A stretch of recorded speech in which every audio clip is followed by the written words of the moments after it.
Chairman, just letting you know we do have a quorum whenever you're ready to start. Okay.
Good morning, everyone.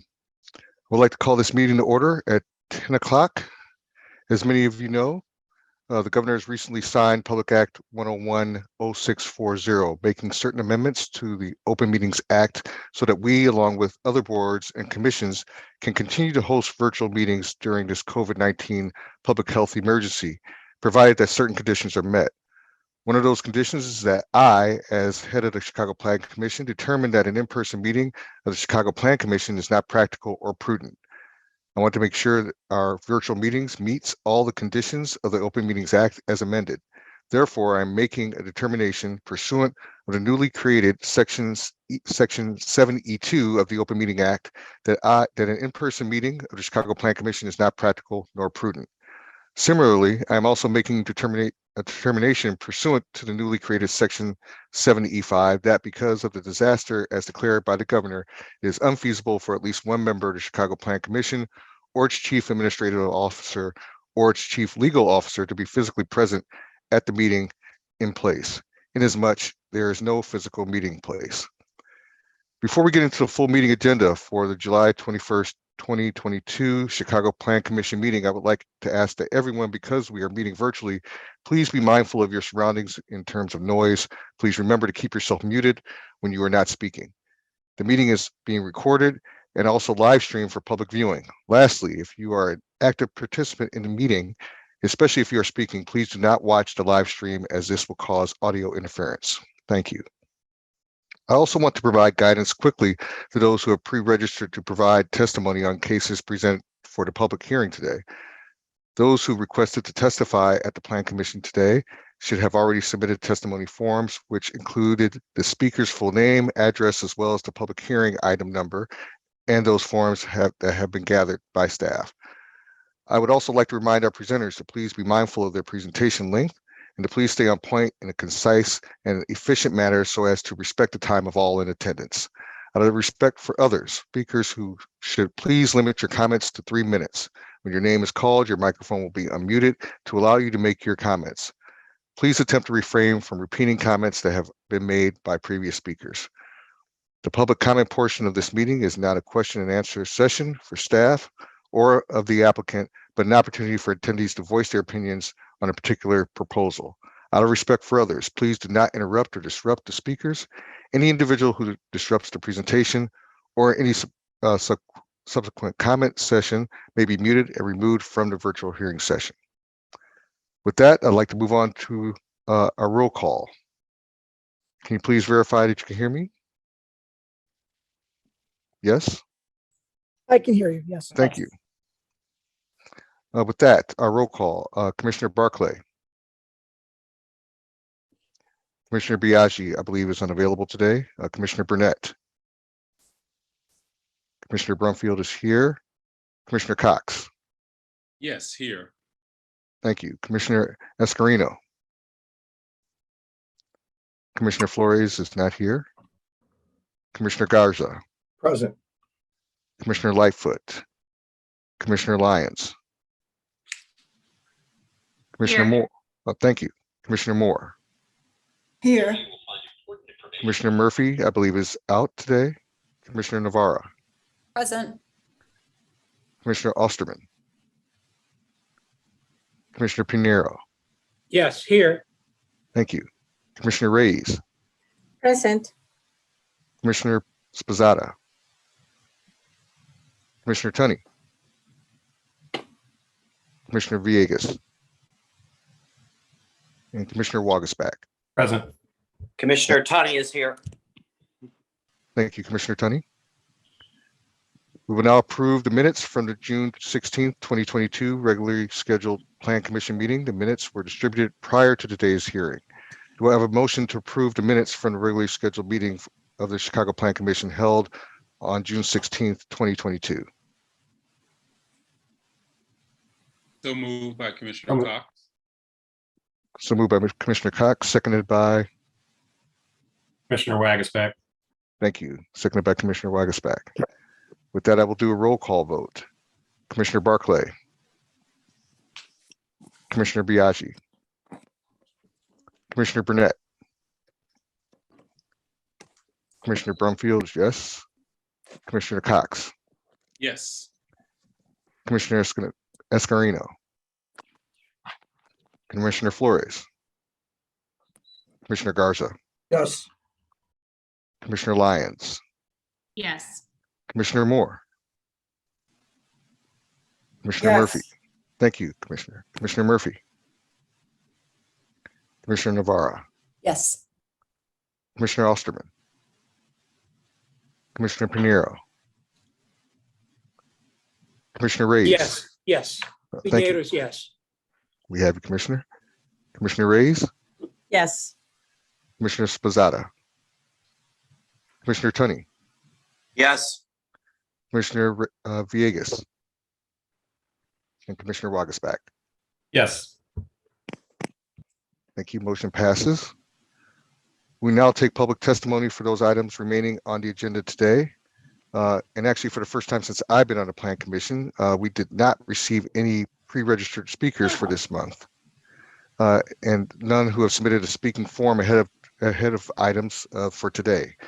Given that, do we have any other members of the public who wish to make public comments at this time? If so, please raise your hand in the Zoom window and we will call on your name in the order as they appear. And Noah, I don't believe I see any hands raised. Correct. I see none. With that, we'll move to the next item on the agenda. Next on the agenda are matters submitted in accordance with the Interagency Planning Referral Act. Do I have a motion to approve item number 1 under the disposition heading, item number 2 under the negotiated sale heading, and lastly, items number 3 through 8 under the ANLAP heading? Do I have a motion? Moved by Tanya. Seconded by Lyons. Moved by Tunney, seconded by Commissioner Lyons, I believe. With that, I'd like to do a roll call vote. Commissioner Barclay, Commissioner Burnett, Commissioner Brumfield is yes. Commissioner Cox, Yes. Commissioner Escarino, Commissioner Garza, Yes. Thank you, Commissioner. Commissioner Lyons, Yes. Commissioner Moore, Yes. Commissioner Navarra, Yes. Commissioner Osterman, Commissioner Pinheiro, Yes. Commissioner Reyes, Yes. Commissioner Spazada, Commissioner Tunney, Yes. Commissioner Villegas, Commissioner Wagasback. Yes. Motion passes. Now we move on to the public hearing presentation portion for, Commissioner Burnett, vote yes. thank you, Commissioner Burnett. With that, we will move on to the public hearing presentation portion for matters submitted in accordance with the Lake Michigan and Chicago Lakefront Protection Ordinance and/or the Chicago zoning ordinance. The first item on the agenda is D1, a proposed amendment to Residential Business Plan Development 735 submitted by Alderman Riley for the property generally located at 1 West Huron Street. The applicant proposes to amend Residential Business Plan Development 735 to remove lodging or hotel motel as a permitted use in sub-area B. No changes are proposed to the existing improvements in the plan development. The applicant will also include a correction in the boundary description of PD number 735 to describe the planned development boundary more accurately. The exhibit associated with this corrected description remains unchanged. This item A-8775 is located in the 42nd Ward. Joshua Sun will provide the context overview and the applicant will present their proposal. Joshua. Thank you. For the record, my name is Josh Sun with the Department of Planning and Development. This proposed amendment to PD 735 is generally located at 1 West Huron Street and is located within the near North Side community area within the 42nd Ward. The applicant is Alderman Brendan Riley of the 42nd Ward. This request is being submitted as an amendment to Plan Development 735 pursuant to the provisions of the Chicago Zoning Ordinance Title 17 of the Municipal Code of Chicago. Due to the fact that the amendment seeks to remove lodging or hotel motel as a permitted use in subarea B and to correct the boundary description of 735. The subject site is located in the central planning region in the near North Side community area, which had a population of about 105,000 people in 2020. The 3 land uses by composition in 2015 were transportation and other at 43.3%, multifamily residential at 17.4%, and commercial at 16.7%. This aerial depicts the site in relation to its current surroundings. Note subarea B in the northwest corner. PD 735 is located in a dense urban environment surrounded by a mix of uses such as office space, commercial, retail, and residential. On the left is an aerial view looking roughly northwest. On the right is the view looking northeast. These screenshots show aerials with the southwest perspective on the left and southeast on the right. This map shows PD 735 in context with the surrounding zoning, which is generally downtown mixed use and other PDs. The following slides will provide existing conditions for sub-area B at the pedestrian scale. This slide is viewing southwest. Again, here's sub-area B looking northwest, southeast. The corrected boundary description includes the subtle notch that was not included in the original approved PD, as you can see circled in red. The Department of Planning and Development has reviewed the materials submitted by the applicant, and we have concluded that the proposed amendment would be appropriate for the following reasons. The proposed removal of lodging or hotel motel as a permitted use in sub-area B does not negatively impact the remaining uses on the site, adjacent uses to the site, nor uses in the immediate area. The correction of the boundary description of PD 735 will accurately describe the plan development boundary as originally intended. Please refer to my staff report for further details regarding this project and the plans identified here today. Based on the foregoing, it is the recommendation of the zoning administrator of the Department of Planning and Development that this application to amend Plan Development 735 be approved and forwarded to the City Council Committee on Zoning, Landmarks, and Building Standards as such. Thank you. Thank you, Josh. Is Alderman Riley or his staff here to make a statement, or is there a letter of support on file? Chairman, we have a letter submitted from Alderman Riley, but he was unable to attend today. Thank you, Noah. Do the commissioners have any additional questions for staff, the applicant, or the alderman?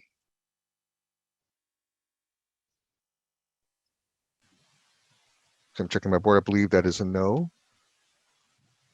With that, do I have a motion on proposed amendment to residential business plan development number 735 submitted by Alderman Riley for the property generally located at 1 West Huron Street, finding that it meets the requirements for approval?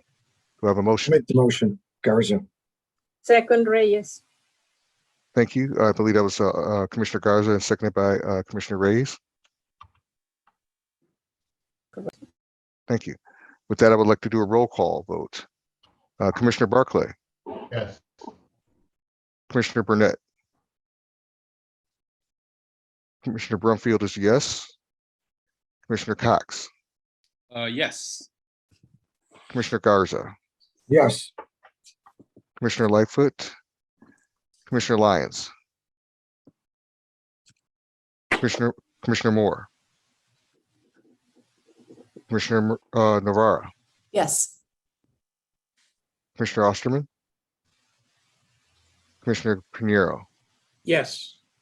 Commissioner Reyes, Yes. Commissioner Spazada, Commissioner Tunney, Commissioner Villegas. Yes. Thank you, Commissioner Wagaspat. Yes.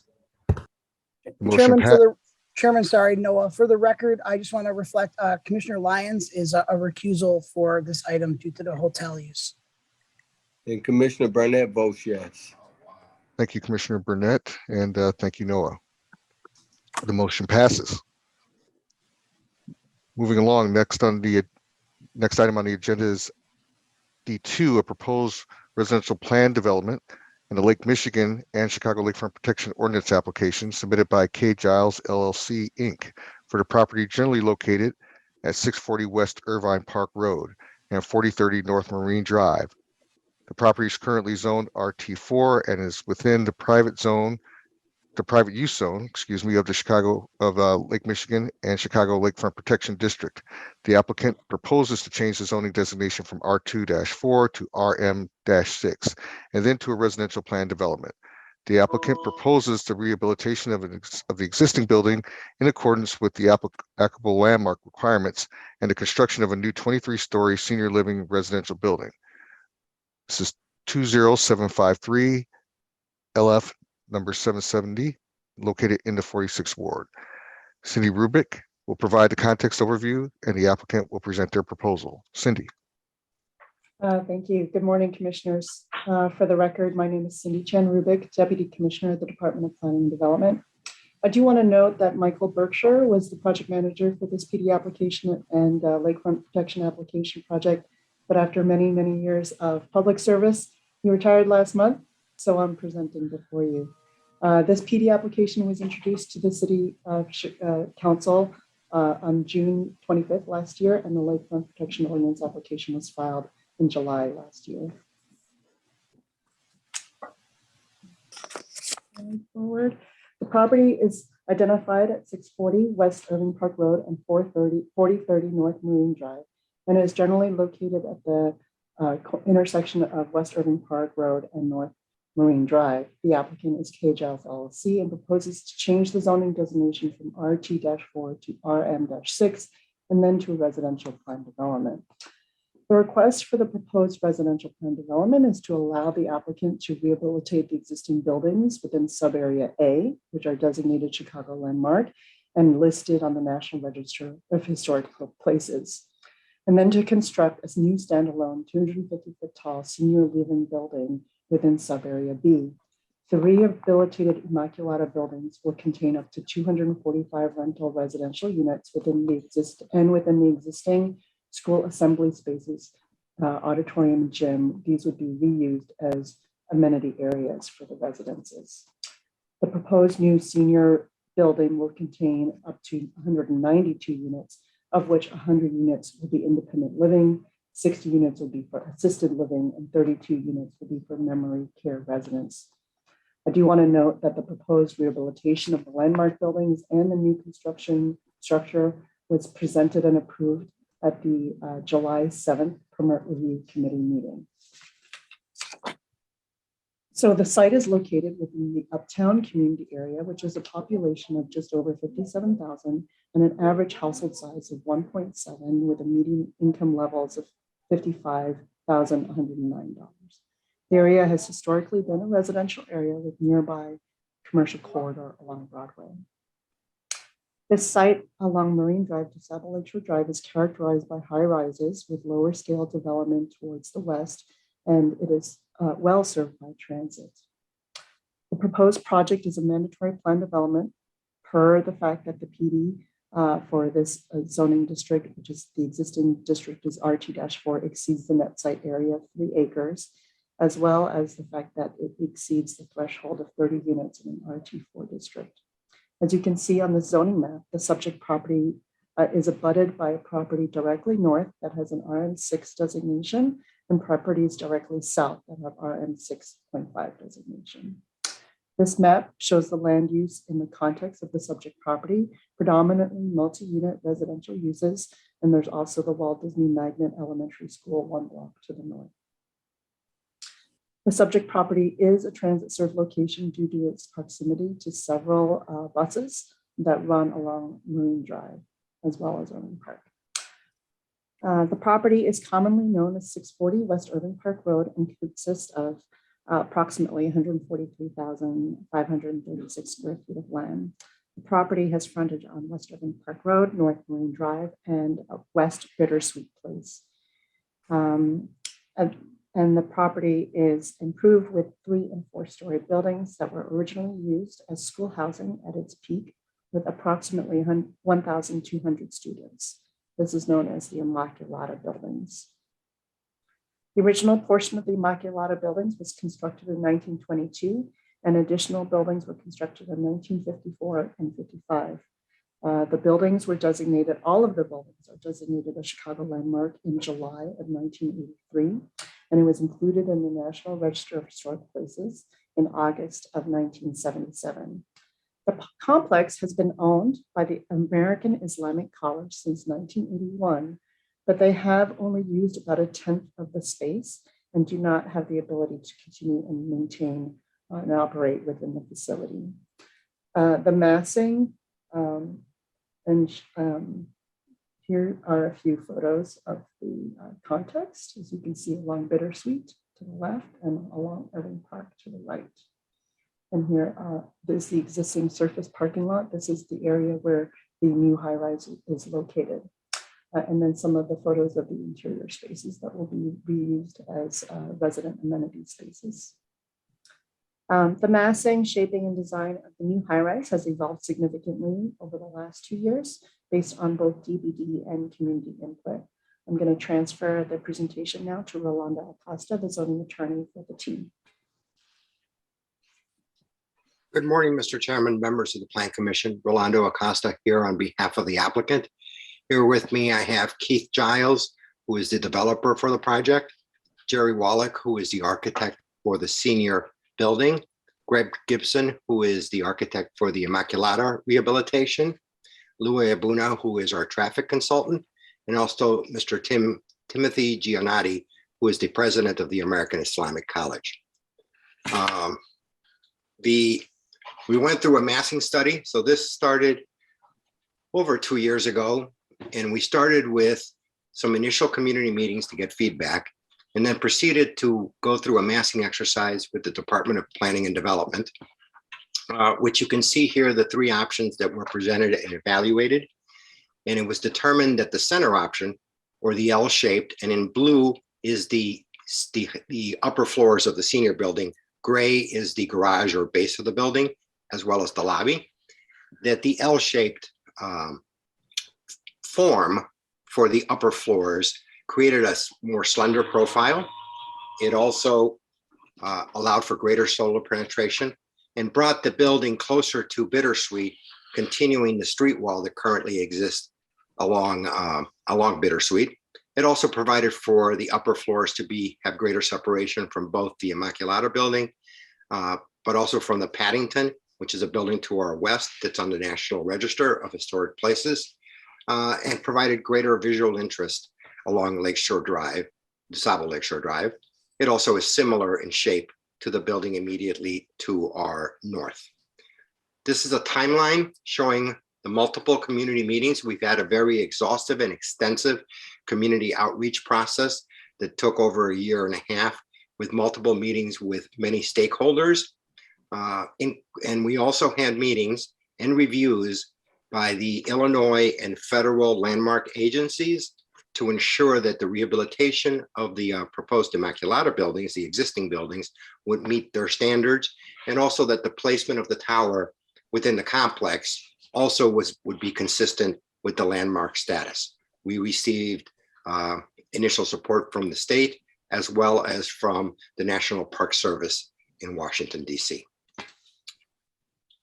Next slide, please.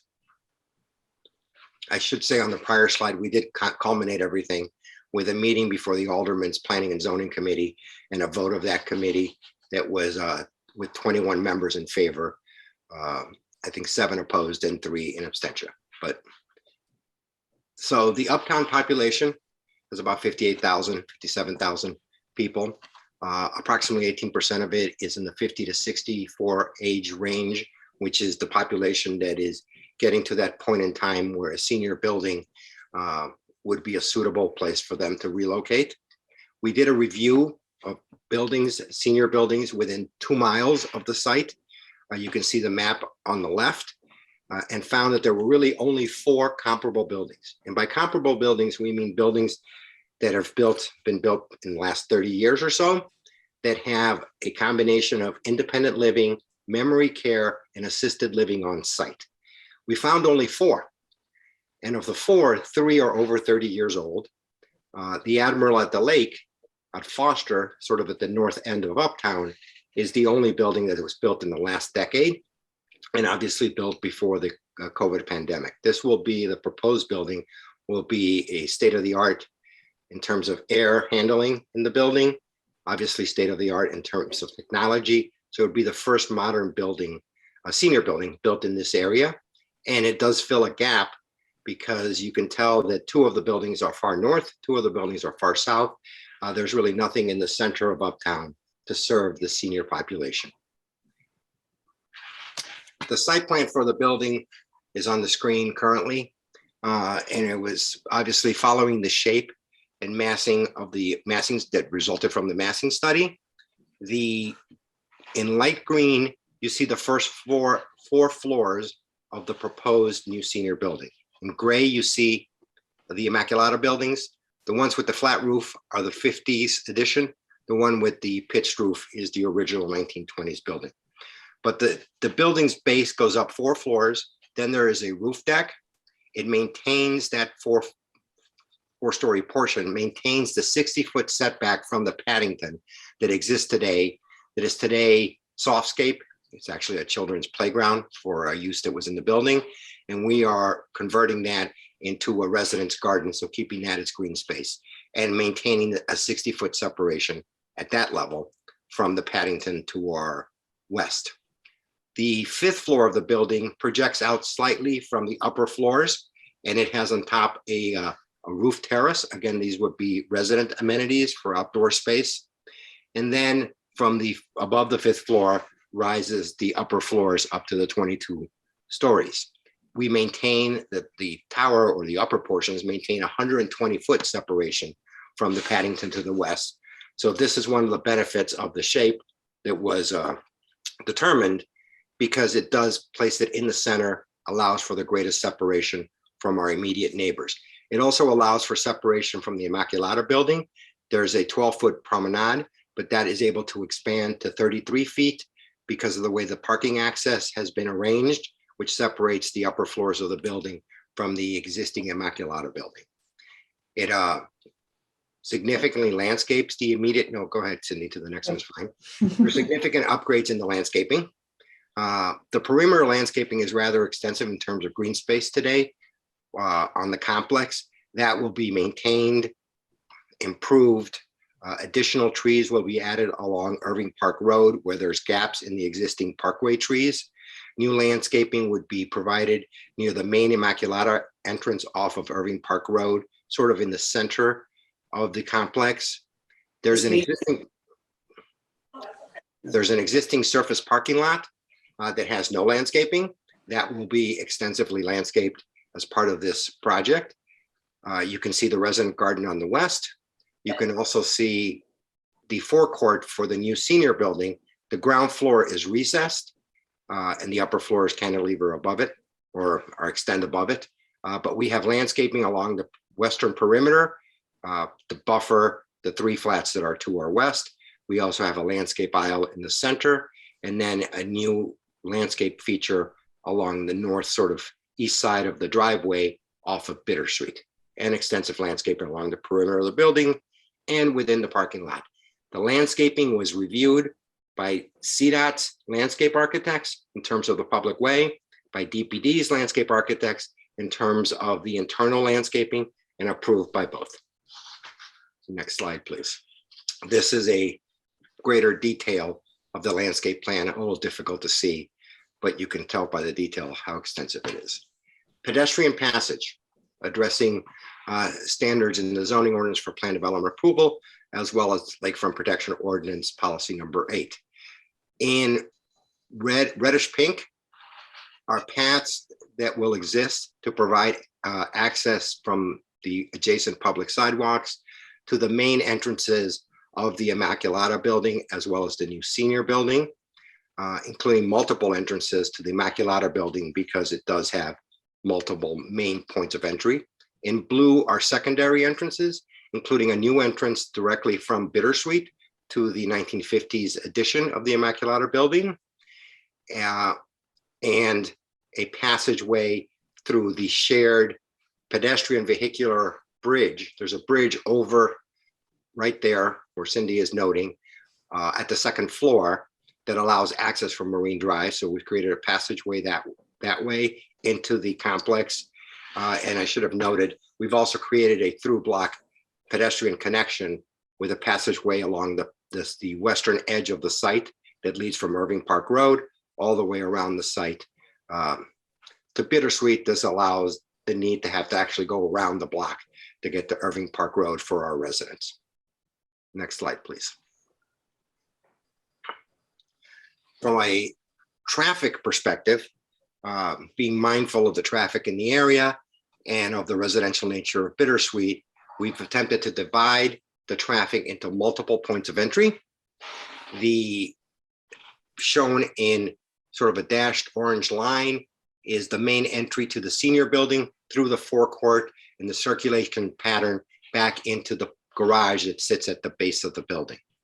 Adjacent to that, you see the gray dashed arrows. This is a secondary means of ingress into the site that will be used by all service vehicles to keep those vehicles off of Bittersweet. Also, to the extent possible, will be used by construction vehicles as the site is being built. And lastly, for employees, all of those that come to the building, whether it be the Immaculata buildings or the new senior building, to use that to prevent that traffic from really extending along the main portion of Bittersweet. We changed the circulation pattern to be inbound from Marine and then a clockwise maneuver coming up to Bittersweet, exiting on Bittersweet, which is a one-way street going east, putting the cars back on Marine Drive. Traffic pattern was reviewed by CDOT and approved.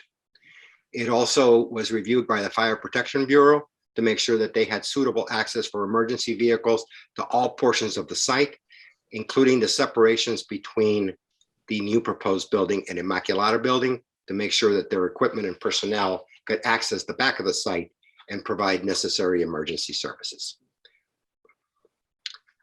I believe now I am going to turn this over to Jerry Wallach, who is the designer for Perkins Eastman, designers of the proposed senior building. Jerry, are you on? I am. Thanks, Rolando. Jerry Wallach, Perkins Eastman Architects. I am here in Chicago and practice in our senior living studio. And we do quite a bit of projects across the country.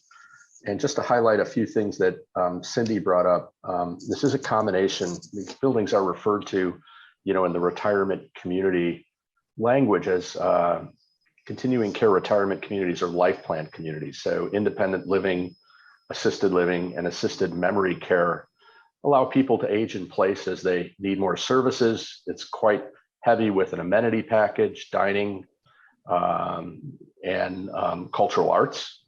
And I do want to add that we're seeing, as many people are familiar with these, maybe out in the suburbs or rural areas, we're seeing a great trend that is bringing back communities and developments like this into either urban areas or micro-urban areas or planned developments in a way not only keep seniors in the communities where they've spent most of their lives, or allow seniors to move closer to their family, their young kids, grandkids, to also stay within the community. So being in an urban area like this, having access to the parks and recreation of the lakeshore, and the amenities of the community, the dining, and everything else that's here is really something that's a very big positive as we look at developments like this. Rolando, I believe, has a little architect in him. He does a really good job of explaining everything which he's done. So I'll try and be brief But the site was very intricate and specific to how we were able to develop the shape of this building. By placing this sort of in the center of what now is the parking lot, it really did protect a lot of the neighborhoods buildings that are on the site here, the Paddington and to the north and south. We've done quite a few sun studies and looked at how this building goes together. We do believe that the massing that came out was very positive. It helped sort of break down the scale from what would be a traditional bar building. By being an L shape, it addresses the street on Bittersweet by creating a really nice entrance motor court. It does keep the scale with the lakefront sort of streetscapes, the way it sort of, as you'll see by some of the drawings, the way it sort of fits in with the other buildings on the lakefront. And like I said, it did a good job of protecting the neighbors as we from sun and shadow and wind and everything else that we'll talk about here. The massing itself here of this building starts to show how the L-shaped massing started out. We'll talk a little bit about the podium that's here, which really tries to respond very well to the existing Immaculata buildings and tries to be complementary to it, not matching it, but complementary to it in scale, color, and materiality. Whereas the tower then is separated by a little bit of a transition floor and becomes a little bit more traditional in what we expect for a urban high-rise. And then a lot of studies looking at back to the sustainability and the sun studies here, where we've applied glass and where we've applied insulated metal panels and punched openings here. So this starts to show the building design, bird's eye view from over the lake. Looking at it, you start to see that podium that is sort of at the same level of Immaculata with that little transitional amenity floor. And then the high-rise portions, you'll start to see there is more punched openings in part of this and glass on other parts of this. And there also is a rooftop terrace and dining for the residents to take advantage of the views around the city, you know, really 360-degree views around the building. This is a little bit of a dusk view looking out towards the lakefront. It starts to show that, you know, around our mechanical systems up on the rooftop, we have an aluminum screen wall to mask those things. We have a variety of metal panels and textured metal panels within the building, and then spandrel metal panels and glass. On this side, you're seeing more of the punched openings because it is the west facade. This is what I meant about sort of reinforcing the streetscape. We are not the tallest building. We are not the shortest building, but we are really kind of finding that sort of even water level along Lakeshore Drive, sort of in the height of the building. And I think as Rolando stated, we actually did lower this through conversations with the neighbors a little bit. This starts to show that nice entry court that you drive in under the building, the metal panel. We've got brick on the lower levels. You'll see in some of these images, metal panel, which is a little bit more of a bronzy color to pick up and complement the brick of the Immaculata building. Spent a lot of time looking at the verticality of this building, because if you look at the Immaculata building, there's a lot of verticality that's also in that building there, that transitional floor, and then the high rise above. This is our service area with, again, you're starting to see that masonry and brick and metal panel sort of at the base level, and then sort of a little transition to the rest of the base. But again, very complementary as you look to the Immaculata historic buildings adjacent to us. A lot of detail on this elevation as far as materials. If you have questions, happy to answer them. This is more from the streetscape, sort of right at Lakeshore Drive, looking back through that bridge that Rolando mentioned. And then that park area next to the Paddington here, which is a park area now.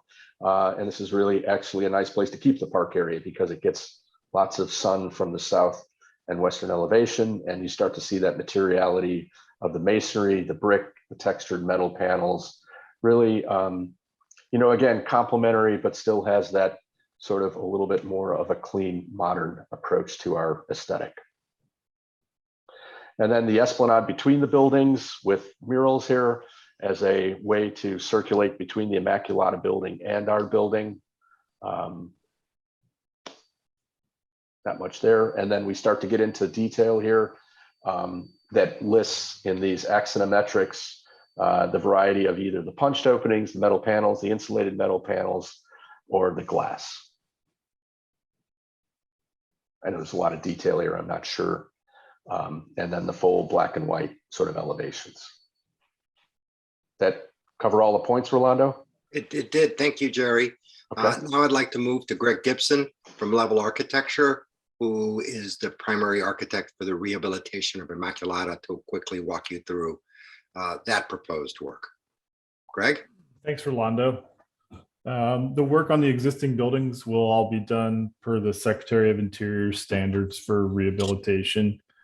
The exterior work will consist primarily of roof repair, which will be in kind with the existing roofs, masonry tuck pointing and cleaning per the standards. The 1950s buildings will have their windows replaced per the standards. Those windows will match the original design intent. The 1920s building at the corner, the majority of those windows will be rehabilitated in the existing original design. You can go to the next slide. On the interiors, the corridors are being maintained. We are required to enclose the main stair per the Chicago Building Code to get a 2-hour rating. And I do want to reiterate, as Cindy mentioned, the 2 major spaces, the auditorium and the gymnasium, will be retained both in their architectural features and their uses in the future design. Thank you, Greg. Certainly, Greg and Jerry are available for any questions that commission members may have. So we evaluated many aspects of this building in terms of impacts and the context within which it sits, starting with the most common comment that we received from the community, which were related to traffic. And from inception, this building was intended to take advantage of the high transit location that we have. We also focused on uses that generate less private vehicle usage, a senior building being a great example of that, and apartments that are really geared towards transit-oriented individuals, particularly through the use of primarily 1-bedrooms and studios. Having a van for the seniors to take them to necessary activities, having staff shifts for the senior building as well as the Immaculata building that occur off-peak so that we are not putting vehicles on the street during the peak hours. Similarly with service vehicles, the multiple points of access that I previously mentioned, and the use by service vehicles and staff of the Marine Drive entrance to avoid the use of Bittersweet. We'll have on-site car sharing in the parking lot along Irving Park Road, as well as ride sharing vehicles will be directed to that parking lot to try to minimize the use of Bittersweet. Next slide. All of this was evaluated also by KLOA, and Louis Abuna is here to answer questions in terms of its impact on the neighborhood traffic. That study was then submitted to CDOT, which verified that the data we were using was accurate. We did do counts during COVID, but it was tested against historic counts that CDOT have. Per the residents' request, we did do an evaluation when Cub games were on to assess what would happen then. And we generally found in the study, as you can see here, that there would be no significant increase in traffic to the area in the nature of less than 3%, depending on which intersection one is looking at. Ultimately, CDOT reviewed and approved the plan. We also evaluated shadows. Shown here in brown is the shadow cast by the new proposed senior building. In gray are existing shadows in the neighborhood cast by other buildings. And as you can generally see, the only shadow that really is notable is in the morning hours, because by noon, given the orientation of the sun, shadows are away from the neighborhood, and they generally coincide or lay above existing shadows that are cast by other buildings. So we found no significant shadow impact. The neighbors were concerned about wind because the intersection of Marine and Irving Park occasionally experiences some high winds. So the developer retained an expert, national expert, to do an evaluation of the wind.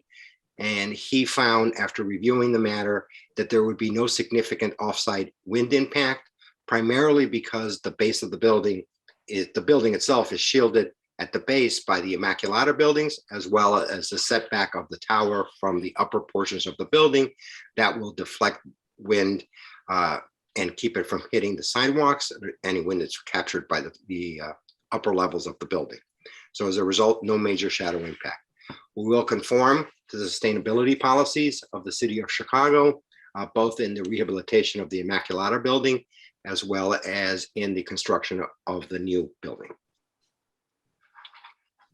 In terms of open space, landscaping, previously covered this, but there's extensive landscaping around the entire perimeter of the site, increased landscaping in what today is nothing but a surface parking lot as part of the new construction, and all of it has been reviewed and approved. Stormwater management, another issue that was raised by the community and a required review. We had the project reviewed, had initial discussions with the city's Department of Stormwater Management, and it was determined that we would have to provide underground storage tanks for any excess water flow from the site from that occurs today. That will be done as part of the new construction. Affordable units, we will meet the 2021 Affordable ARO ordinance by providing 20% of the units on site. They will be proportional to the number of units in each one of the two portions of the project, the senior building and the Immaculata building, with 20 affordable units in the senior building and 49 units in the Immaculata building. I will note that when we started this project, we were operating under the 2015 ARO. So halfway through this project, we had to reevaluate it and find a way, which we did, of complying with the higher 20% standard as opposed to the 10% standard. MBE, WBE, we're mindful of it. We're committed to it. I will note that the developer here, Keith Giles, has successfully completed 4 different projects under redevelopment agreements with the city of Chicago, where these same standards were applied. And in all 4 of those projects, he was successful in meeting the requirements. So he has a long history of this, over 20 years, and a history of successfully meeting the requirements. Next slide, please. Project benefits, touched on them briefly before, but providing a new modern high-rise senior building in an area that doesn't have one, allowing the, as Jerry said, neighbors, residents, and also family members to move into this area, preserving an existing landmark building that needs a lot of TLC at this point with improved energy efficiency. This is currently property tax exempt property. This will convert this to property taxable property, generating over $2 million a year. More residents supporting the retail and commercial areas along Broadway, providing some additional jobs. We have some of the Bittersweet neighbors who have no parking have currently been parking in the parking lot pursuant to leases with the current owner. And we have agreed with them that we will allocate initially 15 parking spaces in the new garage, well, 10 in the new garage, 5 in the surface parking lot for those neighbors if they wish to rent them. And lastly, the 69 affordable units on site. I believe I now turn it over back to Cindy. Yes, thank you, Rolando. So as I mentioned before, this is within the lakefront protection area, and that includes 14 policies, and the relevant policies are outlined in red here to improve Lake Michigan's water quality, increasing personal safety, a harmonious relationship between the lakeshore spaces, parks, and edges, and coordinating all of the public and private development along fronting the water and the parks in the community areas. And then the lakefront protection 13 purposes also identified the 3 relevant ones, promoting the health and safety, general welfare and resources, as well as maintaining the quality of the water of Lake Michigan, and provided that the zoning ordinance is in substantial compliance, which we have checked. And so DPD is recommending that the application has met the minimum requirements of section 17-6 of the Chicago zoning code And we find that the project is also in compliance with the policies and purposes of the Lakefront Protection Ordinance. As terms of the PD application, the proposed development is in compliance with the plan development standards and guidelines. The plan development also promotes economically beneficial development patterns that are compatible with the character of the existing neighborhood. The proposal is designed to reinforce the desirable urban features found within the surrounding area. The project promotes safe and efficient circulation of pedestrians, cyclists, and motor vehicles, and minimizes conflicts with existing traffic patterns in the vicinity. And all sides of areas of the building that are visible to the public are treated with materials, finishes, and architectural details that are of high quality and appropriate for use on the primary public right-of-way facing facades.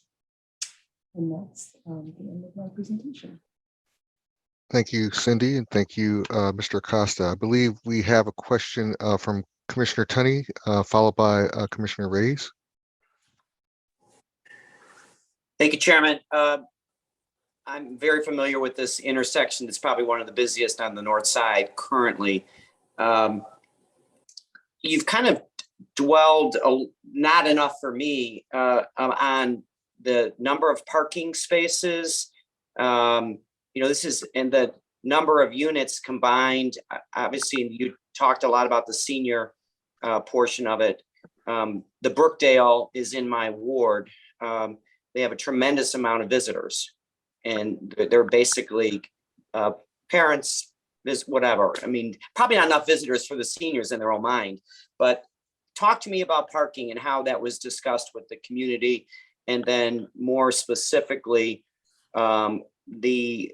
where the parking is. And then I know you said something about the ride share. I'd like to just know a little bit more about that and how we're going to handle this different use. It's a much different use than what has been relatively a dormant side of Irving Park, being the Islamic center there. So this is going to be much different. So can you talk to me a little bit about how that process went? Sure, glad to do so. Once again, Rolando Acosta here on behalf of the applicant. First of all, so from a zoning requirement, Immaculata, the rehabilitation of Immaculata doesn't require any parking, just from a technical requirement because it is a landmark building. The senior building, both in terms of the independent living units and the assisted and memory care units, generates a requirement of approximately 66 parking spaces. We have 118 total on site, so roughly double the requirement. Looking at it from a more practical perspective, which is usage, the senior building, really, if you take out the memory care and assisted living, that at least from occupant perspective, there is no parking demand because those individuals typically don't drive. We're down to 100 units that would have potentially a parking demand. We think we have enough to accommodate it, having checked with operators in the field as to what the typical demand is. In terms of the Immaculata building, the trend for this type of use is in the 10 to 15% of the number of units. So the parking has really been calibrated to address those practical parameters. Again, exceeding the zoning ordinance, but trying to address the real parking needs of it. The parking will be 96 spaces will be in the base of the new building. The 22 spaces will be in the surface lot. The ride share, and as well as the car share, would be in the surface lot because those are the most easily accessible and avoid traffic having to go down Bittersweet. Ride share will be done by listing the building's address at 640 West Irving Park Road, which would logically direct the Ubers and Lyfts to the Irving Park side, and then signage that would direct them into the parking lot so they don't stop in the middle of Irving Park Road. That would also be the location for any car share facility because it makes it available not only to the residents, but to the neighborhood to the extent that they want to use a zip car or something similar to that. So we've tried to address it in multiple fashions. And from a that's in terms of parking, from a traffic, I think I discussed that, but I don't think, Alderman, that was part of your question as to how the traffic is handled. But we think we have enough parking. We think we have enough parking on site even to allocate 15 spaces to the neighbors on Bittersweet of what's in the garage. And we may end up with more, just general occupancy. Yes, there are visitors, but given the low demand generated, we think we can accommodate the visitors in the existing garage or surface lot. And from what we heard from the operators, there isn't a rush of visitors typically. Their single largest day, what we would call the Super Bowl of senior buildings, is Mother's Day. But even then, we can probably accommodate all of the demands on site. There's also some public parking in the immediate neighborhood, including in the garages that are in the adjacent buildings. So Rolando, how many, I get the practical sense, I mean, I get the theoretical landmark, no requirement, but how many units in the Immaculata portion, both buildings, how many residential units are in there? So in the existing Immaculata building, you will have 245 units maximum. In the senior building, there's 192 units, but 100 of those are these independent living units. So that would be 345 as a total, I'll call it parking demand generating units from occupants. We are roughly a third of that in parking, which is sort of consistent with general TOD parking, actual demand. All right, thank you very much. Those are the extent of my questions. You're welcome. Thank you. Commissioner Reyes, followed by Commissioner Villegas. Thank you, Chairman. Yes, I appreciate the fact that the 20% of the affordable units are being provided on site, but I would like to know what are the incomes that those units are going to be serving and what type of unit are those? 1 bedrooms or 2s, or that's what I would like to know more. Sure. So the income that they'll be serving is per the ARO, which is the 60% median income as determined by the city based on the Department of Housing charts. The units will be proportional to the market rate units. So we will have, you know, the same proportion 1 bedrooms in affordables as we have for market rate, same proportions in studios, same proportions in 2 bedrooms. Okay, so all the units are going to be at 60% AMI? Well, we have to blend to 60%. So the way that the ARO functions today, there's 4 options. And you can take different choices. I know. We haven't actually selected which of the choices, but we will blend to 60%. By ordinance, we will have to have some units that are below 60% because the ordinance requires some of them to be lower. Yes. And then allow some of them to get higher to 80%. Yes, I understand. I'm very familiar with the ordinance, but I just wanted to know the specifics. So I am assuming you have not that. You haven't pinned that out yet, but it would be an average of a 60% AMI. That's correct. Okay, thank you. Thank you. Commissioner Villegas. Thank you, Chairman. Rolando, the general contractor, who was that again? I'm sorry. General contractor hasn't been selected yet. We're really too early in this project. Okay. But the developer you said has experience and has attained the MBE, WBE goals in the past? Absolutely, in 4 different projects. Okay. And the last of his project actually used a minority GC. Okay. Yeah. This is a great project. First of all, let me just say that I support this project. I just want to make sure that on the economic development side, that $150 million investment, that it's reflective of the goals that we're trying to obtain. It's good to hear that the developer does have experience, but would love to see if at some point as this project is progressing, that we can get some type of report back as to who the folks are that are participating on these projects. Certainly we'll do that, actually required to do that as we go through the part 2 process, the building permit process with the city, and then the final closeout of the project. Okay. So they'll be reporting back to DPD on all those aspects. I appreciate that. Thank you. Thank you, Chairman. Thank you. Commissioner Navarro, followed by Commissioner Lyons. Thanks, Chairman. I just wanted to note, this is an example, we've had others like this, where when we are able to see the full 20% ARO included on site at 69 units. That is larger than many low-income housing tax credit developments that we fund. And I just want to note that yes, I want to note that because, this is part of the way that we ensure more affordable housing across the city that is not publicly financed because our resources are so stretched. And so the full 20% here is really, really meaningful. And I want to thank the developer for making that happen and providing this amount of affordability in this community. Thank you. Thank you, Commissioner. Commissioner Lyons. Thank you, and thank you for the presentation.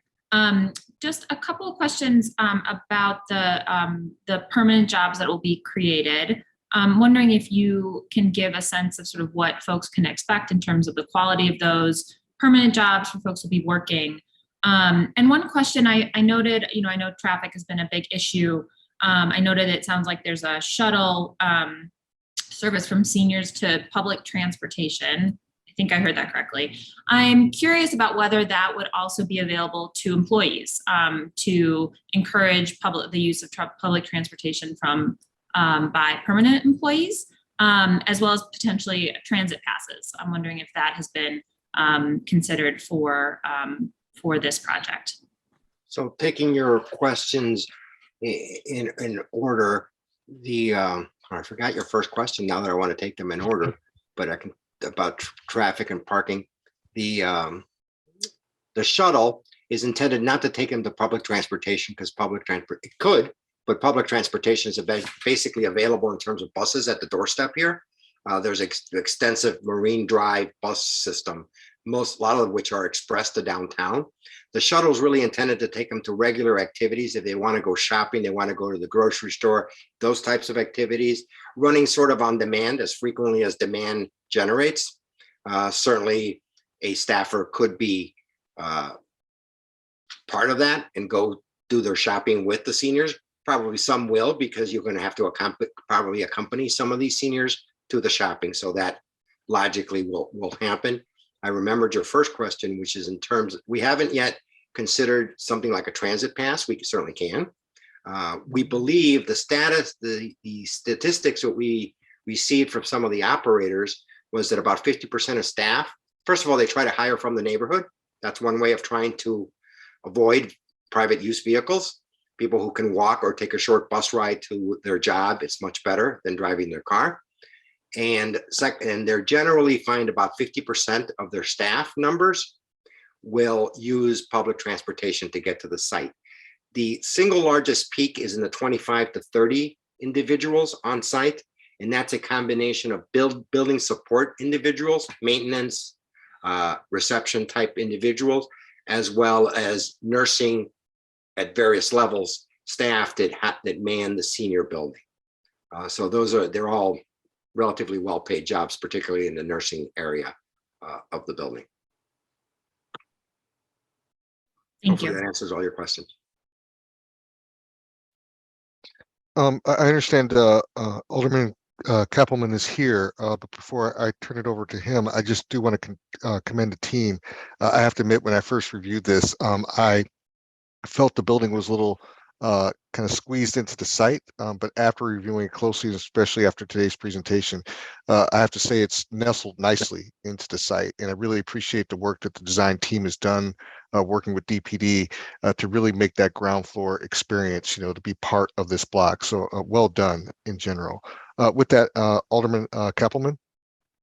Thank you so much. And I also really want to give a special thanks to Catherine Hurd, the input that she provided, Paul Reese, and of course Michael Berkshire. We miss him, but it's a great team, and we really relied on them, and their assistance really helped shape what we see right now.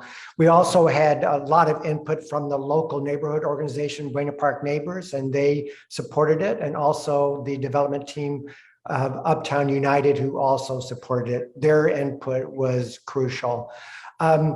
So after many meetings over 2.5 years, I decided to support this proposal and is based on basically the following reasons. I was very impressed with the negotiations that took place between the community and the development team. Rolando Acosta did an incredible job. I liked it that there was a lot of give and take with both sides scoring wins and providing concessions. I thought that there was very good negotiations that occurred. This proposal will provide sorely needed housing that will address the high demand that we're seeing on the north side. And more housing will help keep in check the rising rents as the supply of housing increases. This proposal will address the growing demand for more senior housing. As someone who's going to be 70 in a couple of months, I'm seeing how important that is, and it will allow more seniors to remain in the community. Chicago is a city that values diversity, and the funds from the sale of this property allows the American Islamic College to continue its mission. And Chicago really strongly benefits from the presence of our Islamic neighbors. There was a good neighbor agreement that was created to address the concerns of some of the closest neighbors. We've never had that before for a development proposal, and I thought that was very unique. I liked it. And as one zoning member stated, this property had been on the market for many years, and this may have easily been the last chance to save the historic landmark buildings that are on this property. We're lucky to have so many beautiful and historically significant buildings in the 46th Ward, and the risk of losing just one of these buildings is too great if we wait much longer to restore them.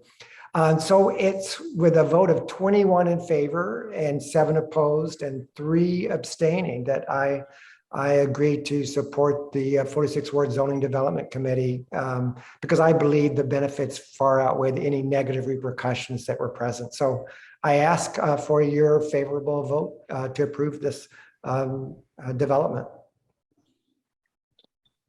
Thank you, Alderman. Yeah, she just reminded me of one more thing I wanted to say. As I mentioned at the top of today's meeting, I was shocked that there were no public comments. And this was one that I would assume that there would be one, but I think this is just a real credit to you and also the development team and of course DPD for the engagement that you have had with the number of organizations in the area and the residents as well in the area. So again, excellent job to what you and also the developer have done. Commissioner Cox. Yes, I would agree and concur with all of the comments that have been made, particularly around how to create more options for seniors in areas that are of high density. The team really should be commended for threading a needle urbanistically. I mean, this is an exemplar of taking advantage of a site very difficult with existing homeowners on one side, the historic complex, and still finding a way to increase the density. And I think we all walk around Chicago and see examples of this that were brought to us, decades ago, and you kind of wonder how it happened. And here we have an example, I think an exemplary example of just how it happens, and it's going to improve that community for many, many decades to come. I particularly like their sensitivity to creating urban pedestrian places to move through the block, and just overall willingness to work with the DPD team. This is definitely an example of where the planning department really added value to shape this, to refine it. And it takes a partnership to do that. The development team was incredibly responsive, and the North planning team, I think, added real value. So I just wanted to give them a shout out for their exemplary work. But just generally, our compliments to this development team. I think this is going to be an exemplar that we'll look at to model for other developers who are trying to do this type of density and create this type of variety of housing options in built out existing parts of our city. Thank you. Thank you, Commissioner Cox. Do the commissioners have any additional questions for staff, the applicant, or the alderman? With that, do I have a motion on a proposed residential plan development and a Lake Michigan and Chicago Lakefront Protection Ordinance application submitted by K. Giles LLC Inc. for the property generally located at 640 West Irvine Park Road and 4030 North Marine Drive, finding that it meets the requirements for approval? Do I have a motion? So move, Reyes. Second. Not sure who got in there first, if it was Commissioner Reyes or Commissioner Garza, and seconded by. I'll take the subordinate position. I won't respond to that. Seconded by Commissioner Garza. With that, I'd like to do a roll call vote. Commissioner Barclay. Yes. Commissioner Burnett. Commissioner Brumfield is a yes. Commissioner Cox. Yes. Commissioner Escarino. Commissioner Garza. Yes. Commissioner Lyons. Yes. Commissioner Moore. Yes. Commissioner Navarra. Yes. Commissioner Osterman. Commissioner Pinheiro. Yes. Commissioner Reyes. Yes. Commissioner Sposata. Commissioner Tunney. Yes. Commissioner Villegas. Yes. Commissioner Wagasback. Yes. The motion passes. Congratulations, team. Excellent project. Looking forward to this moving ahead. The next item on the agenda is D3, a proposed map amendment in the Stevenson Industrial Corridor submitted by 22nd Ward Alderman Michael Rodriguez for the property generally located at 4401, 4431 South Knox Avenue. The applicant is proposing to rezone the property from M1-1 Limited Manufacturing Business Park District to RS2 Residential Single Unit Detached House District. This item is A-8750, located in the 22nd Ward. Sonia Eldridge will provide the context overview for the applicant, who will present their proposal. Sonia. Thank you. Good morning, Vice Chairman, members of the Commission. For the record, my name is Sonia Eldridge with the Department of Planning and Development. I just want to confirm that you can see my screen, my presentation. Yes. Excellent, thank you. The applicant, 22nd Ward Alderman Michael Rodriguez, proposes an industrial corridor map amendment to rezone the property from M1-1 Limited Manufacturing Business Park District to RS-2 Residential Single Unit Detached House District. Although zoned M1-1 and in the Stevenson Industrial Corridor, the current land use is residential. The proposed zoning change will only affect properties that are currently residential in use. One of those properties is a vacant lot that has had issues with the sale and storage of used cars between two detached single-family homes. The proposed rezoning would restrict such uses within the boundaries of the subject site, which is no more than 1.7 acres. The subject property is located in the Southwest Planning Region in the Garfield Ridge community area of the 22nd Ward. According to CMAP, there are around 35,000 people in the community area, 51% of which are Latino, 42% white, 5% Black, and 1% Asian. The median household income is about $75,000. The 6 properties proposed to be rezoned, all of which are single-family homes, comprise approximately 1.78 acres in size and is situated on the southeast corner of the intersection of South Knox Avenue and West 44th Street. Subject property 4101-4431 South Knox is outlined in red. The site lies on the western boundary of the Stevenson Industrial Corridor and is bounded by industrial uses to the north, south, and east. Directly west of the site is single-family residential. This is a map of the Stevenson Industrial Corridor showing the subject site in context with the greater corridor, outlined in red here. And this is the existing zoning map where you can see the building footprints for the single family homes that are proposed to be rezoned from M1-1 to RS-2. This slide shows pedestrian context. The vacant lot is between the 2 properties where the cars have been stored and sold in recent months. And this image shows a view of 4400 South Knox looking south.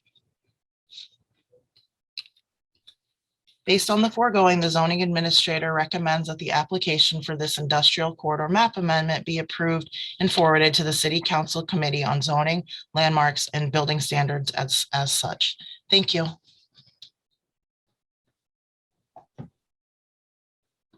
Thank you. Thank you. Yes, thank you, Sonia. Are there any questions from the commissioners on this item? If no, I believe Alderman Rodriguez is here. Alderman? Yeah, thank you very much for your consideration of this item. We have been in constant communication with residents of the ward, particularly on that block, and the Our Tribe Civic Association, who are all in 100%, all in 100% support of this effort. And I thank you for your favorable consideration. Thank you, Alderman. With that, do the commissioners have any additional questions for staff, the applicant, or the alderman? If not, do I have a motion on the proposed map amendment in the Stevenson Industrial Corridor submitted by 22nd Ward Alderman Michael Rodriguez for the property generally located at 4401, 4431 South Knox Avenue, finding that it meets the requirements for approval? Do I have a motion? So move. So moved by Commissioner Burnett, seconded by Barclay. Thank you, Commissioner Barclay. If there's no further discussion by the commissioners on this motion, I'd like to do a roll call vote. Commissioner Barclay? Yes. Commissioner Burnett? Yes. Commissioner Brumfield is a yes. Commissioner Cox? Yes. Commissioner Scarino? Commissioner Garza? Commissioner Lyons? Yes. Commissioner Moore? Yes. Commissioner Novara? Yes. Commissioner Osterman? Commissioner Pinheiro? Yes. Commissioner Reyes? Yes. Commissioner Posada? Commissioner Tunney? Yes. Commissioner Villegas? Commissioner Wagasback? Yes. Garza's a yes, Mr. Chair. Sorry about that. No problem. Thank you, Commissioner Garza. The motion does pass. Moving along, the next item on the agenda is D4, proposed plan development submitted by Thrive Inglewood LLC for the city-owned property located at 914 West 63rd Street. Seeks a change in zoning from C1-3 Commercial Shopping District to establish a residential business plan development. Subject property is currently vacant and unimproved. The applicant proposes to develop the property with a two-phase development, including a 6-story mixed-use building, phase 1 building, with 61 residential units, retail space, accessory vehicular spaces, as well as a 5-story phase 2 building, 47-unit residential building. The proposed FAR is 1.3. This is item number 20994, located in the 16th Ward. Patrick Brutus will provide the context overview, and the applicant will present their proposal. Patrick. Good morning, Mr. Vice Chair and members of the commission. For the record, my name is Patrick Brutus with the Department of Planning and Development. The proposed development is located in the Englewood community area, Englewood Mall area TIF district, and within the 16th Ward. A proposed plan development submitted by Thrive Englewood LLC for city-owned property located at 914 West 63rd Street seeks a change in zoning from C13 Commercial Shopping District to establish a residential business plan development. The subject property is, the subject property is currently vacant and unimproved. The applicant proposes to develop the property with a 2-phase development, including a 6-story mixed-use building, which is phase 1 building, with a 61 residential unit, retail space, accessory vehicular parking spaces, and a 5-story phase 2 building, which will be 47 units. And the proposed FAR is 1.3. The applicant and their development team appear here today for the purposes of establishing a residential business plan development. The subject site is located in the Southeast Planning region in the Englewood community. The Englewood community has a population of 24,369 residents with roughly 9,600 households. The average size of those households in the community are 2.5, of which 29.4% of the overall population is under 19, is 19 and under. The median income in Englewood is just over $22,000 in annual income. And this population peaked at 81,000 people in 1960 and has declined since. The CTA Green Line once had multiple stops along the 63rd Street corridor, but now terminates just west of the subject site at Ashland and has a stop in very close proximity at Halsted Street. West 63rd Street has multiple vacant lots on both the north and south sides of the street. After years of disinvestment in Englewood, the community has now seen recent new development in the past 5 to 10 years, which has recently been accelerated by the Mayor's Invest Southwest initiative. Launched in 2019, Invest Southwest is a program that focuses on an economic development strategy in commercial corridors that drives investment into historically underinvested communities. The site is situated just west of Halsted Street at, again, 914 West 63rd Street. Additionally, the subject site is adjacent to a very active transportation corridor with active rail and CTA bus routes. Also, as you can see, the subject site is in the Englewood Square Shopping Center footprint and will be the latest in a series of developments, such as the Englewood Connect co-working space and food incubator project that features the restoration of the historic firehouse at 62nd and Green, a number of housing developments along the Halsted corridor, and of course, the Englewood Square Mall that includes a number of commercial retail operators such as Starbucks, Chipotle, PNC Bank, and AT&T. Finally, I want to reiterate that the site is currently zoned C13 and the applicant is seeking a zoning change to a residential business plan development on the subject site. In preparing for the development to be presented to the Plan Commission, the applicant met with the Department of Planning multiple times and in April of this year filed the PD application with the city. Subsequently, the development team met with and obtained the support of Alderman Stephanie D. Coleman via a support letter dated April 20th, 2022. As part of their engagement efforts, the applicant also is committed to meeting the city's diversity goals. The applicant proposes to rezone an approximately 105,166 square foot site, that's the net site area, which is currently again zone C13 neighborhood commercial district to a residential business plan development. The proposal calls for a construction of a 2-phase development, including a 6-story mixed-use building, which will be 65 and 6 inches in height, with 61 residential units, retail space, accessory vehicular spaces, and construction of a 2-phased development, including a 5-story residential building, which is the phase 2 building in gray, which will be 58 feet tall with 47 residential units, 65 spaces for parking, open space, and detention areas in the rear. The project has been submitted as a mandatory plan development pursuant to section 17-8-0513A of the Chicago zoning ordinance, which states that plan development review and approval is for any residential development that meets or exceeds the number of residential units proposed as part of this development. There are multiple sub areas contemplated in this application. And this project coincidentally also represents a $31 million capital investment in the community in the first phase. Again, to further illustrate how this development fits into the existing context, most of the land uses in the surrounding vicinity of the project site are primarily commercial and institutional uses along the 63rd Street corridor, consistent with the dominant zoning, which is C. As you can see, there are a number of completed and current projects in various stages of development in very close proximity to the commercial node at 63rd and Halsted. The existence of commercial uses is prominently featured in this part of the ward, community, and redevelopment area.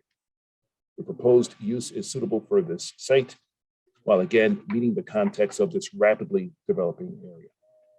At this point, I would like to turn the presentation over to the attorney, Mr. Graham Grady, who will introduce the development team and explain their proposal in broader detail.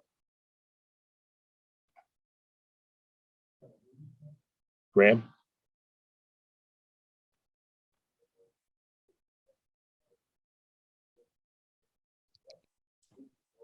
Good morning. Can you hear me? Yes, we can. Thank you. Patrick Brutus, thank you very much. And good morning, members of the Chicago Plan Commission. Can we please go back to slide 7, the pedestrian context? Thank you very much. Chair Brumfield and members of the Chicago Plan Commission, good morning. My name is Graham Grady. I'm a partner at the law firm of Tass, Tinius, and Hollister. Along with my co-counsel, Sylvia Mikas, we represent the applicant, Thrive Englewood LLC. The other members of the presentation team are Tanya Kadakia, Director of Partnerships and Residential Investments at DL3 Realty. Leon Walker, the managing partner of DL3, is unable to attend this morning due to a conflict, and he sends his regrets. Amina Hellstrom, the project architect at Perkins & Will present the design. Her colleague Bridget Lesniak is available for questions, as is Michael Mondes, our project engineer at Spaceco. About the applicant. As you are aware, DL3 is a major developer on Chicago's South Side. Under the leadership of Leon Walker, DL3 has developed successful projects from Bronzeville to Roseland, Woodlawn to Englewood, and Chatham in between. This project is another in a series of successful DL3 ventures with the City of Chicago. This two-phase project includes affordable housing, live-work units, residential amenities, retail shopping, landscaped off-street parking, and open space, all in an extremely well-designed project that has the support of the community and the local aldermen. This project will return the property to the tax rolls and will create hundreds of construction and permanent jobs, further revitalizing this important intersection at 63rd and Halsted and for the entire Englewood community. The applicant is in the process of acquiring the subject property from the city and is working with the Department of Housing and the Department of Planning and Development on this project. In order to proceed forward, the applicant is seeking a zoning map amendment to rezone the property from the existing C13 zoning district to an underlying existing C13 zoning district and then to a residential business plan development. Before I turn it over to the architect for a review of the plans, we'd like to thank several key staff of the City of Chicago, including the CDOT Bill Higgins and Kevin McGinnis, Department of Housing, Asia Bonner, and DPD, Patrick Brutus, Lisa Washington, and Noah Safranek. We also thank Alderman Coleman for her letter of support and for guiding us through a successful community review project. Now I'm pleased to introduce Amina Hellstrom, who is one of the many design team architects at Perkins & Will. Please go to slide 11. Amina, the floor is yours. Good morning, everyone. All right, thank you. I'm going to be going through a lot of content fairly quickly. So again, if there are any questions, happy to address those at the end. So right now we're looking at the site plan, and as mentioned, phase 1 is at the bottom of your screen, and it's located at the corner of 63rd Street and 63rd Parkway. And just north of that, there is a shared lobby that will accommodate both phase 1 and phase 2. Phase 2 will be facing 63rd Parkway. There is residential parking located behind both of the buildings that is accessed from 63rd Parkway in alignment with Sangamon Street. There is also retail parking for phase 1 that is accessed from 63rd Street through a private alley, and you can see that to the right of the screen. Thank you, and I think we can go to the next slide. So as we look at the phase 1 ground floor plan, you can see that you'll be entering into the top at the lobby, and then there are a few neighborhood amenities, including the retail, which is on the far right hand of the screen, as well as 2 live work units, which will have access to the work portion from 63rd Street. In addition, there are residential amenities, including a fitness area, community room, and bike storage for the residents. Next slide. So as we move up through the building, level 2 includes a community room as well as access to a residential roof terrace.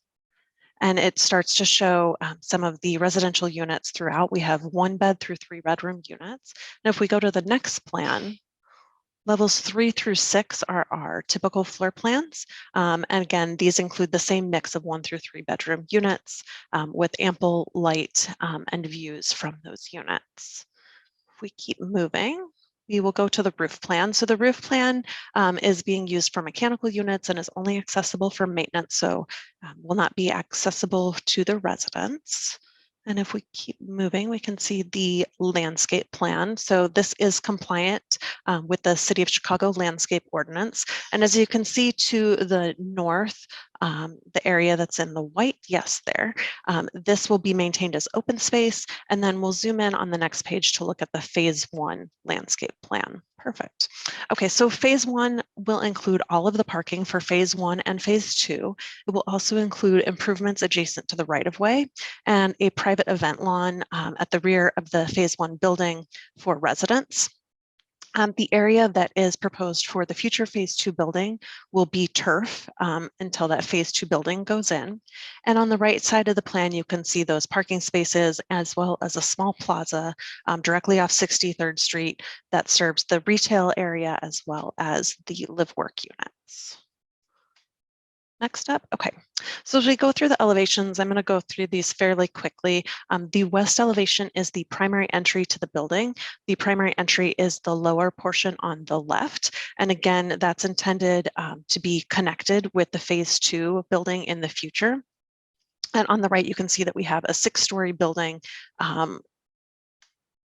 that includes all of the residential. You can see there's a lot of glass on this elevation as the primary entry.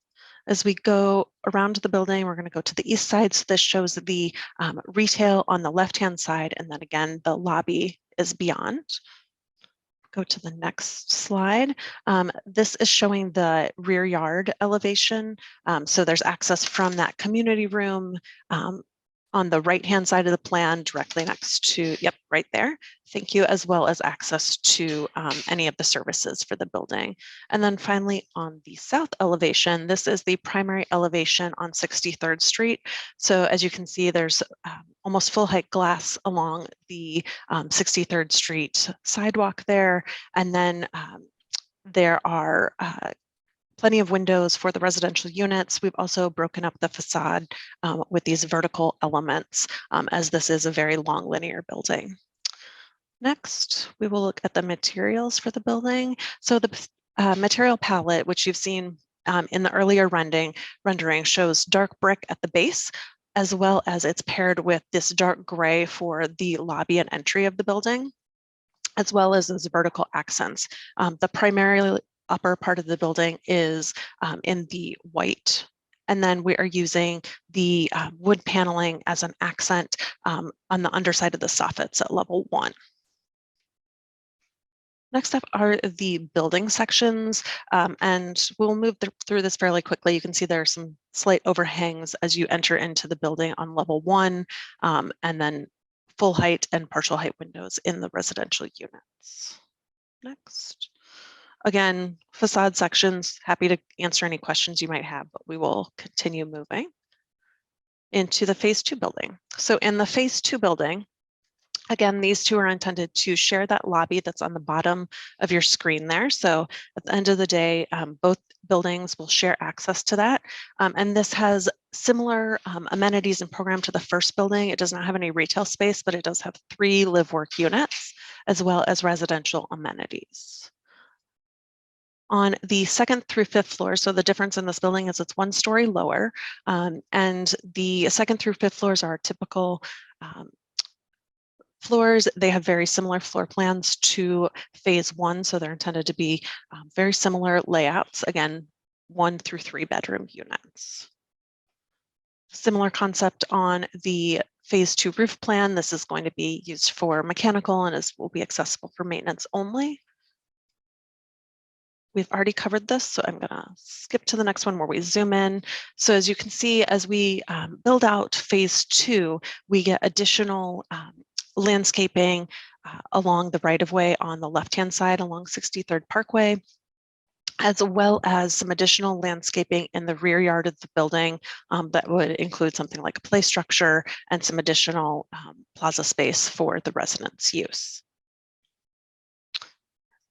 We will go through these elevations fairly quickly. So again, the difference here, 1 story lower overall for the building, but similar in design between the elevations of the first and second phases of the building.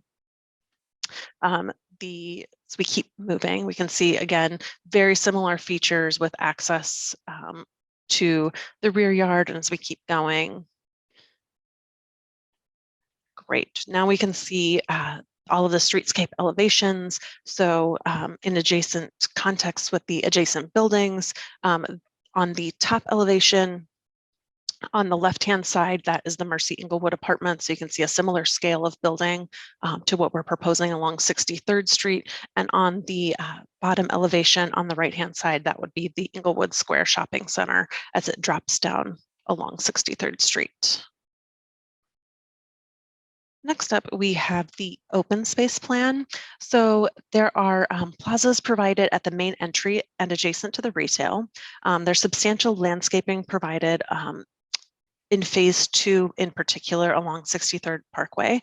And then the open spaces are provided to residents both in front of the building, but residents only behind the building in what's the pink area of sub-area C. And then there's open space provided on sub-area D, which is in the green. So this shows the access to the building. So you can see that that main lobby is shared between the two buildings. And that will be accessed from 63rd Parkway. In addition, there are entry points for retail along 63rd Street, the 2 live-work units along 63rd Street, and then those 3 live-work units along 63rd Parkway. There are also secure exterior bike parking spots adjacent to the main lobby, as well as adjacent to retail, and secure interior bike parking for the residents. All right, next up is the vehicular access. So as mentioned, the driveway to access the residential parking is accessed along that 63rd Parkway route and aligns with Sangamon Street. And this features in, for the residential area, 58 residential parking spaces, and that accommodates both phase 1 and phase 2, as well as those 7 retail parking spaces located along that right-hand side along the private alley. All right, and now we are looking at the building massing. And again, we looked at really creating that street wall along 63rd Street that allows for a landscaped plaza along 63rd Parkway. We've already talked about the parking behind. The street level is activated using an articulated facade, and really the programming that's along 63rd Street as well as 63rd Parkway provides for active uses at the sidewalk level. And finally, the community will have access to that plaza that's adjacent to the retail, and residents will have access to the roof deck, which is on the lobby between the 2 buildings, as well as that private lawn beyond. Next up, we are meeting the Chicago Sustainable Development Policy by pursuing enterprise green communities, and we are achieving additional points that we are assured to receive 115 of the required points. Finally, the project is fully compliant with the City of Chicago Stormwater Management Ordinance, and we have received approval, and I will hand it over to Tanya Kadakia.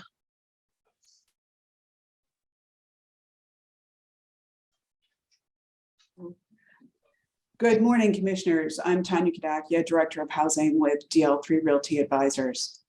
As you can see, the pedestrian context here is the entry that we can see looking south-southeast into the phase 1 building. It is currently a vacant location.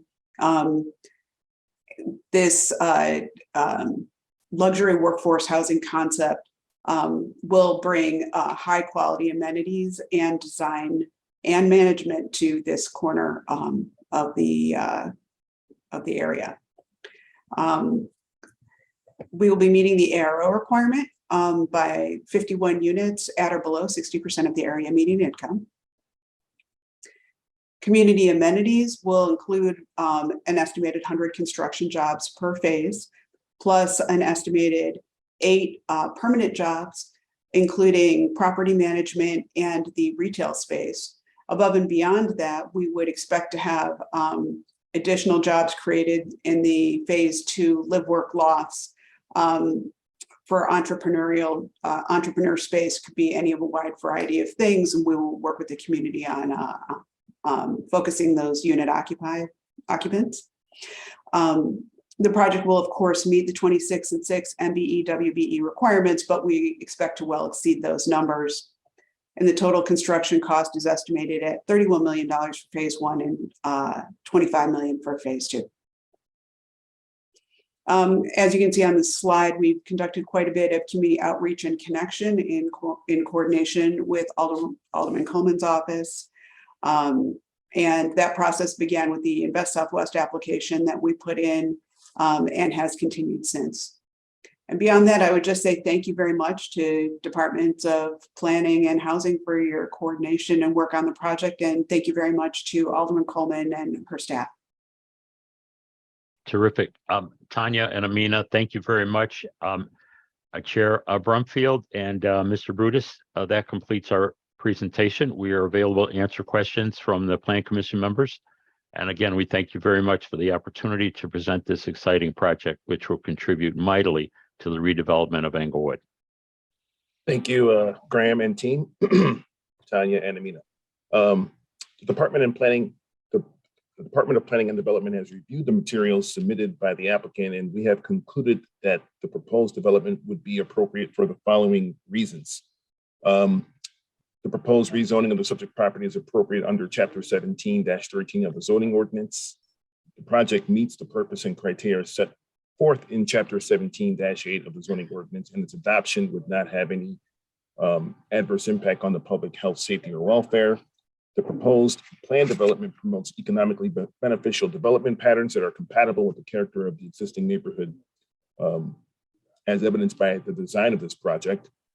And finally, it promotes transit, pedestrian, as well as bicycle uses, ensures accessibility for persons with disabilities, and minimizes conflicts with existing traffic patterns in the vicinity. This project meets the purpose and criteria set forth in the Chicago zoning ordinance, and its adoption will not have any adverse impact on the public. So based on the foregoing, Mr. Vice Chair, it is the recommendation of the Department of Planning that this application for a plan development be approved, and that the recommendation to the City Council Committee on Zoning, Landmarks, and Building Standards be passage recommended as amended.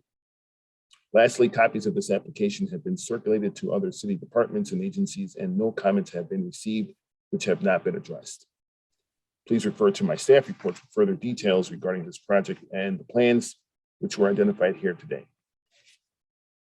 Thank you, and I yield. Thank you, Mr. Brutus. Do the commissioners have any questions of the staff or the applicant? Commissioner Reyes. Yes, could you please go back to the affordable requirements ordinance? I want to understand. So the 51 units that are being provided as affordable is for the first building, or is for the overall 108 units? This is for the this is for just the first building. So this is the 61 units total in the first building. Yep. Yeah. Okay, so out of the 61, 51 will be affordable within those incomes, and then I'm assuming 10 will be market rate, or what is considered market rate for that area. The financing for this project is coming also from the Department of Housing? Yes. It's a low income housing tax credit? Yes. Okay, thank you. Well, thank you. Are there any other questions from the commissioners? If not, I believe Alderman Coleman is here. Alderman. Alderwoman, my apologies.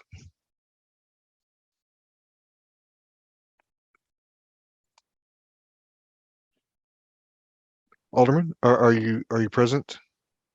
I am. Thank Yes. you. Oh. Commissioner, whatever you call me, just call me. Okay.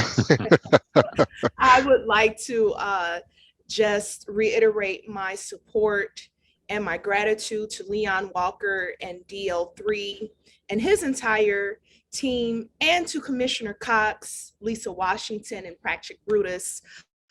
We all agree on changing the narrative that Englewood is excellent, and development such as Englewood Thrive exudes the excellence of Englewood.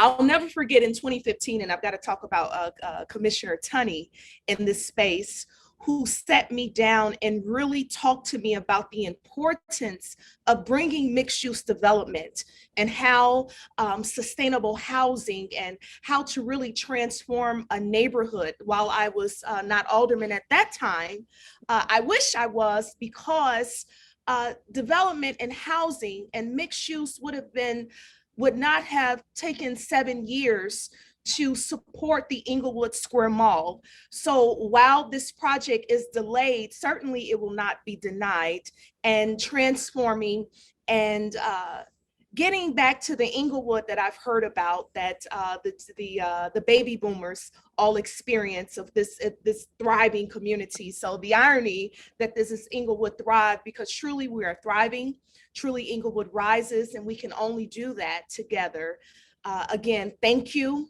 I want to commend again the development team on community engagement, on I've been very transparent that I want to see strollers and car seats and baby seats versus wheelchairs and walkers going down 63rd Street.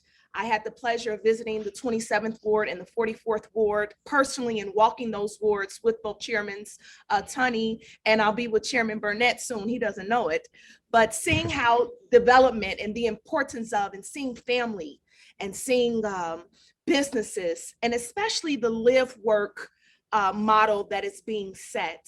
And I can't reiterate the rooftop, how you can see the actual skyline and changing the aesthetics and the views of a neighborhood, truly what people can't be what they don't see. And I want folks to know that, you know, you come to Inglewood and you can experience all of Chicago. Thank you so much, Commissioner Cox.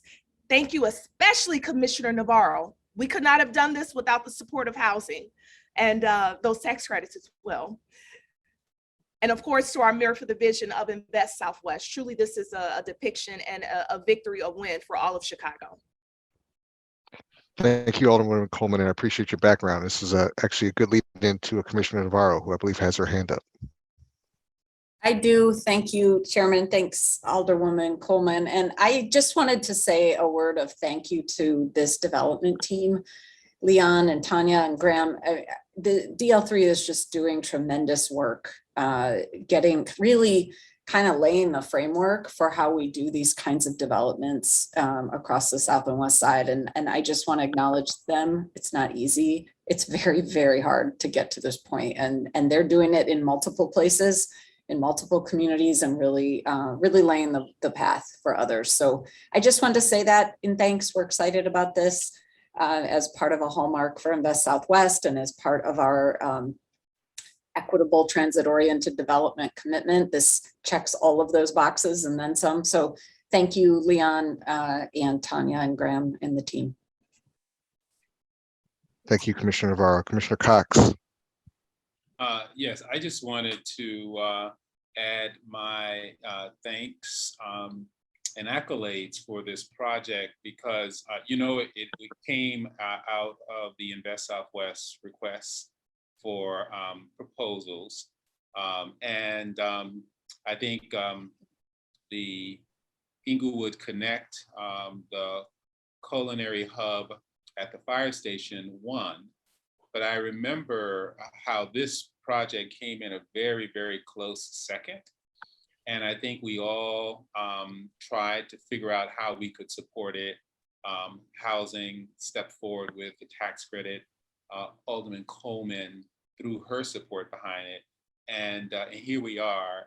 It's going to be one of those projects that come out of the ground. So really important. And I want to underscore something that Alderman Coleman said. It's also pointing to how you can activate the ground floor of a project of this size without having it be a continuous front of retail. So it's a very small amount of retail that can be supported, but we now have a model for live work, the correct way to put residential units on the ground floor, but also build in the small business enterprise. So the folks who are going to be living there will have a business and they will contribute to activating the public realm. So I'm really excited that we have this model. I think it's really fitting that it comes a day after the city Council adopted the ETOD Connected Communities policy. So this is one of the poster childs of what ETOD is, and I'm thrilled that it's coming to the South Side. I will just want to also give a shout out to Alderman Coleman. I think she is proving to be an incredible advocate for economic development in her ward. I was wondering who is the new Walter Burnett. I think she may be the new Walter Burnett. So she's taking notes, she's learning from us all, and as a result, Inglewood really is thriving. So just thank you, Alderman Coleman, for being such an advocate for progressive, innovative development in your ward. Thank you, Commissioner Cox. Commissioner Moore. Yes, good morning, everyone. I just want to add my congratulations for this project in Inglewood. I think the synergy that's coming together around this important intersection is very important. I think we have to also realize that Alderman Coleman is not only learning from you, but historically her legacy has another Alderman Coleman, who she learned from all of her life. So we want to give accolades to both of those aldermen. And I just would also like to thank Commissioner Cox for seeing the value in this proposal, even though it did not win the Invest Southwest, and that other projects that could help fill in this section, especially with the elephant in the room, with the Whole Foods leaving, that we really have some really good amenity there for all of the residents who will be living in these buildings and in the rest of the community. Alderman Coleman, congratulations. Thank you, Commissioner Moore. Commissioner Tunney.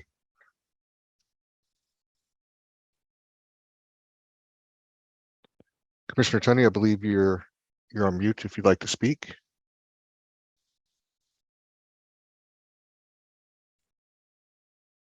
Okay, I'm sorry. Quite all right. Yeah, all right. Alderwoman Coleman, we're very proud of you. I have a question though about the retail and to the design team. So I think the retail, if I'm not mistaken, outside of the live workspace is about 4,700 square feet. Is that correct? It's less. It's about under 3,000 square feet. Oh, okay. And then what's the size of the work live units? What's that square footage? Alderman, go ahead, Amina. I was going to say the work portion of those live work units is just over 400 square feet. Times two, right? Yeah, one for each of the units, yes. All right. Well, as you know, 63rd and Halsted was once, a much more vibrant retail. We hope we can. My question was, I was looking at it from a restaurant point of view. Is there ability for black iron in there in case there was a restaurant opportunity? Interested? We haven't incorporated that, but sorry, Graham. Yeah, no, that would take a major re-engineering of our building to get black iron in there, Alderman. Okay. You being in the restaurant business, it's actually encouraging that you even raise that, because we are hopeful that the continued revitalization of this intersection will call for more restaurants. And if not here, then certainly on some of the other property, which is under redevelopment and consideration for redevelopment. So we'll definitely keep restaurants on the radar in terms of redevelopment opportunities. Great. Thank you, and congratulations to the team and to Alderwoman Coleman. Thank you, Commissioner Tunney. Commissioner Cox, please. If we could stay on that topic just for a moment about what kind of retail they are anticipating this space could accommodate. And I know if it's food and beverage, allocation for, kitchen and exhaust and all those things have to be built into the design strategy. So I don't know if it's, going to be apparel or whether it's a cafe. But I just want to make sure, even if it's a small food and beverage place, that the design accommodates for all of those things that food and beverage retail require. Thank you. So what this can accommodate is more of a grab and go concept. So it could accommodate coffee, it could accommodate other sort of non-restaurant uses, but it could absolutely do coffee, like brought in bakery, that kind of thing. But we would work with the alderman's office and the community on, you know, what's the right use for the spot, which is usually identified a little bit closer to project opening. So it might be 6 months prior to when project opens, especially for more community-based use. And also, given the live work and, you know, the work part are small, but it would be really great if the developer were to reserve those for Inglewood-based entrepreneurs, whether it's a jeweler or someone who makes something, whether they make clothing. I think it would just, I mean, I have a feeling that that's well within what the development team is thinking, but this should be a hub of Inglewood entrepreneurs, you know, getting their start with a ground floor, little space where they make something. I'm really so pleased with this model, and I think we're going to try to advance this in other places that don't have a lot of retail, but still could be a place for entrepreneurs to practice their craft. Absolutely, we would be prioritizing those kinds of uses and those kinds of vendors here. Thank you.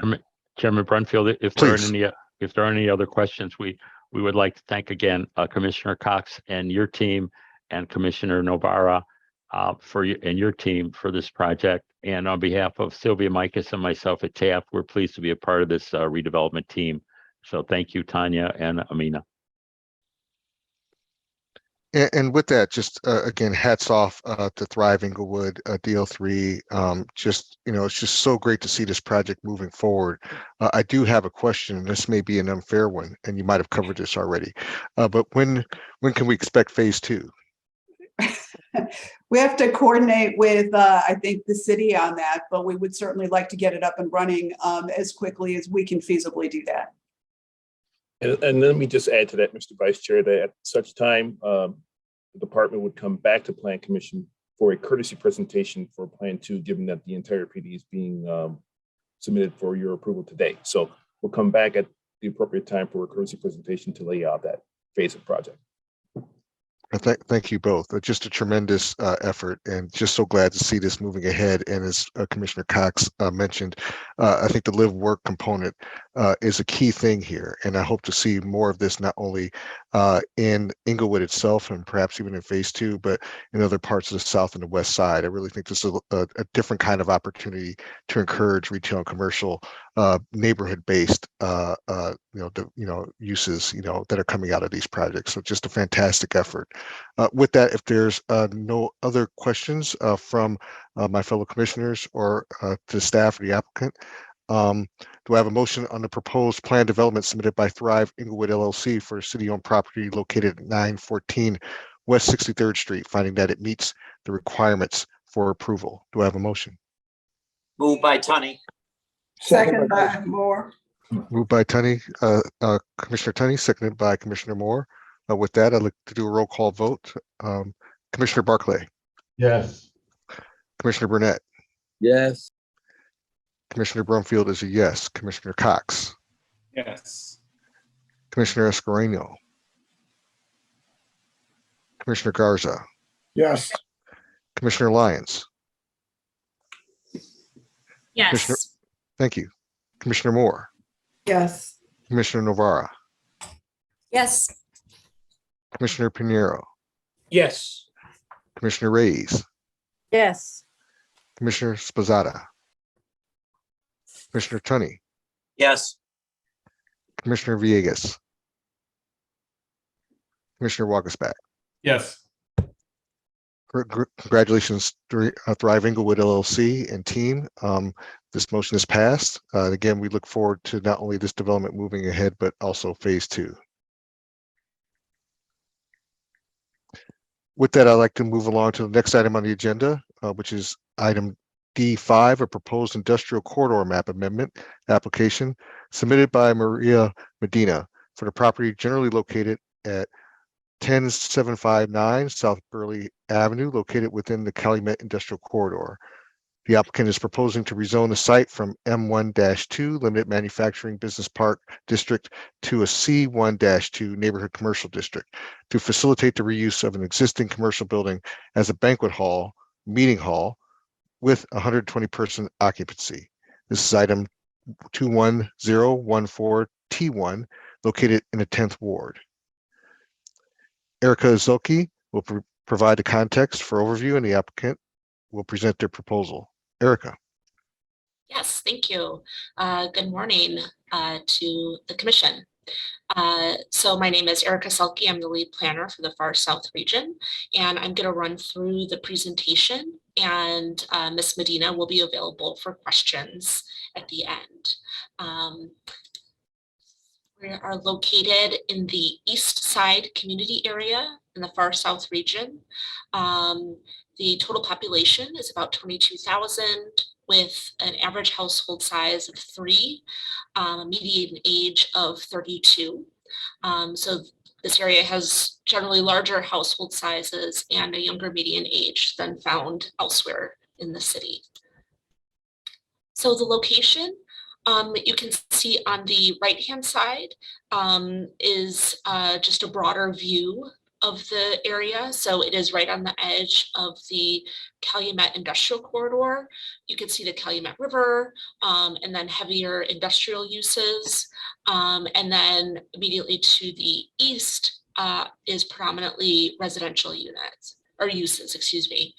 On the left-hand side of the screen, you can see a close-up of the site at the corner of Burley Avenue and 108th Street.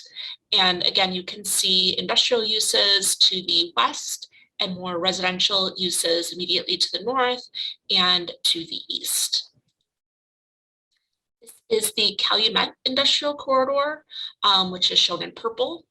On the left-hand side shows the extent of the corridor, which touches the southern and eastern edges of the city, and also includes Lake Calumet and runs along the Calumet River. And on the right-hand side, you can see a close-up of the site, and you can see that it sits just on the edge of the industrial corridor. In terms of planning context, there are a few plans in the area. The first is Chicago Sustainable Industries, which was adopted by the Plan Commission in 2013. And it looked at the effectiveness of the planned manufacturing districts and looked at priorities for industrial goals. And this is a map of the Calumet area that was included in the plan at that time, which shows where industrial corridors would remain and where areas would be rezoned to open space. And this was shown as just remaining static. Also, the Calumet Area Land Use Plan was adopted by the Plan Commission in February 2002. And again, it looked at industrial uses and open space recreation uses, and the site was proposed to just stay as is in industrial. Calumet design guidelines were adopted in March 2004 and focused on the unique landscape that is found in the Calumet area. Zoning, the site is zoned M1-2. And again, you can see the Calumet Industrial Corridor. Immediately to the east is a predominantly residential community zoned RS2. These are some context pictures. So here we are looking north on Burley Avenue. The subject building is the brick building on the right-hand side. Again, this is existing structure. It was used as a tavern at one point and then sat vacant for a number of years. So the applicant is proposing to reuse the building. Here we are looking east. The building is on the left-hand side. You can see residential uses to the south as well. And here we are looking south with the building on the left-hand side of the screen, and you can see the heavier industrial uses and the industrial rail on the right-hand side of the screen. These are pictures submitted by the applicants. These are current site photos, and you can see they've painted the building black. And this is the extent of the site on 108th Street as well. So the size of the building is approximately 1,900 square feet, and they're proposing a banquet hall, meeting hall space with a capacity for 120 people, and they would include 13 parking spaces. The building would not change aside from being painted and rehabbed. This is a site plan showing, again, the existing brick building at the corner, and then showing how the parking would be laid out on the adjacent lot. These are interior photos showing the work that's already been done by the applicant. This was all permitted work. This issue only came up when they went to seek a license for the meeting space. So again, they've put a great amount of effort and time and money into making this really tired building into something really, really beautiful. So DPD recommendations, we recommend approval of the proposal as the rezoning will not adversely affect the continued industrial viability of the Calumet industrial corridor and complies with the plans that exist for the area. So as I mentioned, the applicant is on the call and we're available to answer questions. Thank you, Erica. Do the commissioners have any questions of the staff or the applicant? If no, Alderman Sedlowski Garza, I'm not sure if she's here or if there's someone here to make a statement or a letter on file. So John Haroff is here for office. Yes. I think he has his hands raised. Yes, can you hear me? Yes. Yeah, I just want to say that the Alderwoman is strongly in favor of this project, and the applicant has already put, as I think you've seen the pictures, a substantial investment in the property. Before this was an eyesore for the neighborhood, and thanks to the work, it already looks a lot better. So we would like to see this put back into use. Thank you, John. Do the commissioners have any additional questions for staff, the applicant, or the alderman? Or for John, I should say. And if no, do I have a motion on the proposed industrial corridor map amendment application submitted by Maria Medina for the property generally located at 10759 South Burley Avenue and located within the Calumet industrial corridor, finding that it meets the requirements for approval? Do I have a motion? So moved by Commissioner Cox. Moved by Commissioner Cox. Seconded by Commissioner Wagasback. Seconded by Commissioner Wagasback. Thank you. Is there any discussion by the commissioners? With that, I'd like to do a motion or move ahead on the motion and a roll call vote on this. Commissioner Barclay. Yes. Commissioner Burnett. Commissioner Brumfield is a yes. Commissioner Cox. Yes. Commissioner Lyons. Yes. Commissioner Moore. Yes. Commissioner Navarro. Yes. Commissioner Pinheiro. Yes. Commissioner Reyes. Yes. Commissioner Tunney. Yes. Commissioner Villegas. Commissioner Wagasback. I'm sorry, Commissioner Burnett said yes. Thank you, Commissioner Burnett. And Wagasback is a yes. Thank you, Commissioner Wagasback. With that, the motion does pass. Next on the agenda, item D6, a proposed amendment to Industrial Business Plan Development 1189 submitted by the Salvation Army for the property generally located at 2258, 2276 North Clybourne Avenue. The applicant proposes to rezone the property located at 2274, 2276 North Clybourne from M1-2 to C2-1, then to Industrial Business Plan Development 1189 as amended, to amend and expand the existing PD boundary and allow for a new accessory parking lot. This is item 2814, located in the second ward. Paul Rice will provide the context overview and the applicant will present their proposal. Paul. Thank you and good afternoon, Commission. For the record, my name is Paul Reese with the Department of Planning and Development. This application is for a proposed amendment to Institutional Business Plan Development 1189 submitted by the Salvation Army for the property generally located at 2258 to 2276 North Clybourne Avenue. The applicant proposes to rezone the property at 2274-76 Clybourne from M1-2 to C2-1 and then to IB Plan Development 1189 as amended, to expand the existing PD boundary and to allow for a new accessory parking lot for 15 vehicles, which in addition to the existing 145 space lots will result in off-street accessory parking for 160 vehicles. The subject site is within the Lincoln Park community area in the second ward, with a total population just over 70,000 people, 79% of which are white, 7% Asian, 6% Hispanic, and 5% Black. The median income is over 115,000, which is well above the city and regional average. The existing PD 1189 is located along Clybourne Avenue and Ashland Avenue. The site is currently zoned M1-2, and the applicant seeks to change this designation to C2-1 and then PD 1189.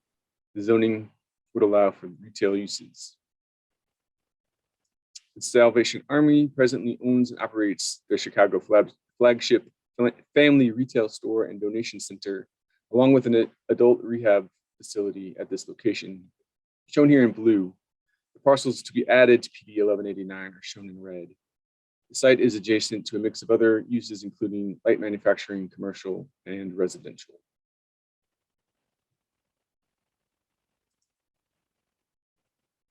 This is an additional view looking northeast, showing proximity to the river.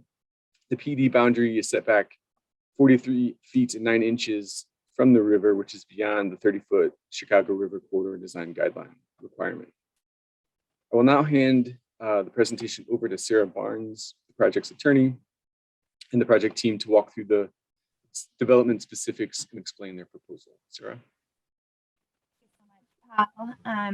Good afternoon, Mr. Vice Chair Brumfield and honorable esteemed commissioners. My name is Sarah Barnes and I'm a partner with the law offices of Sam Banks. I am extremely happy to be here this afternoon on behalf of the Salvation Army.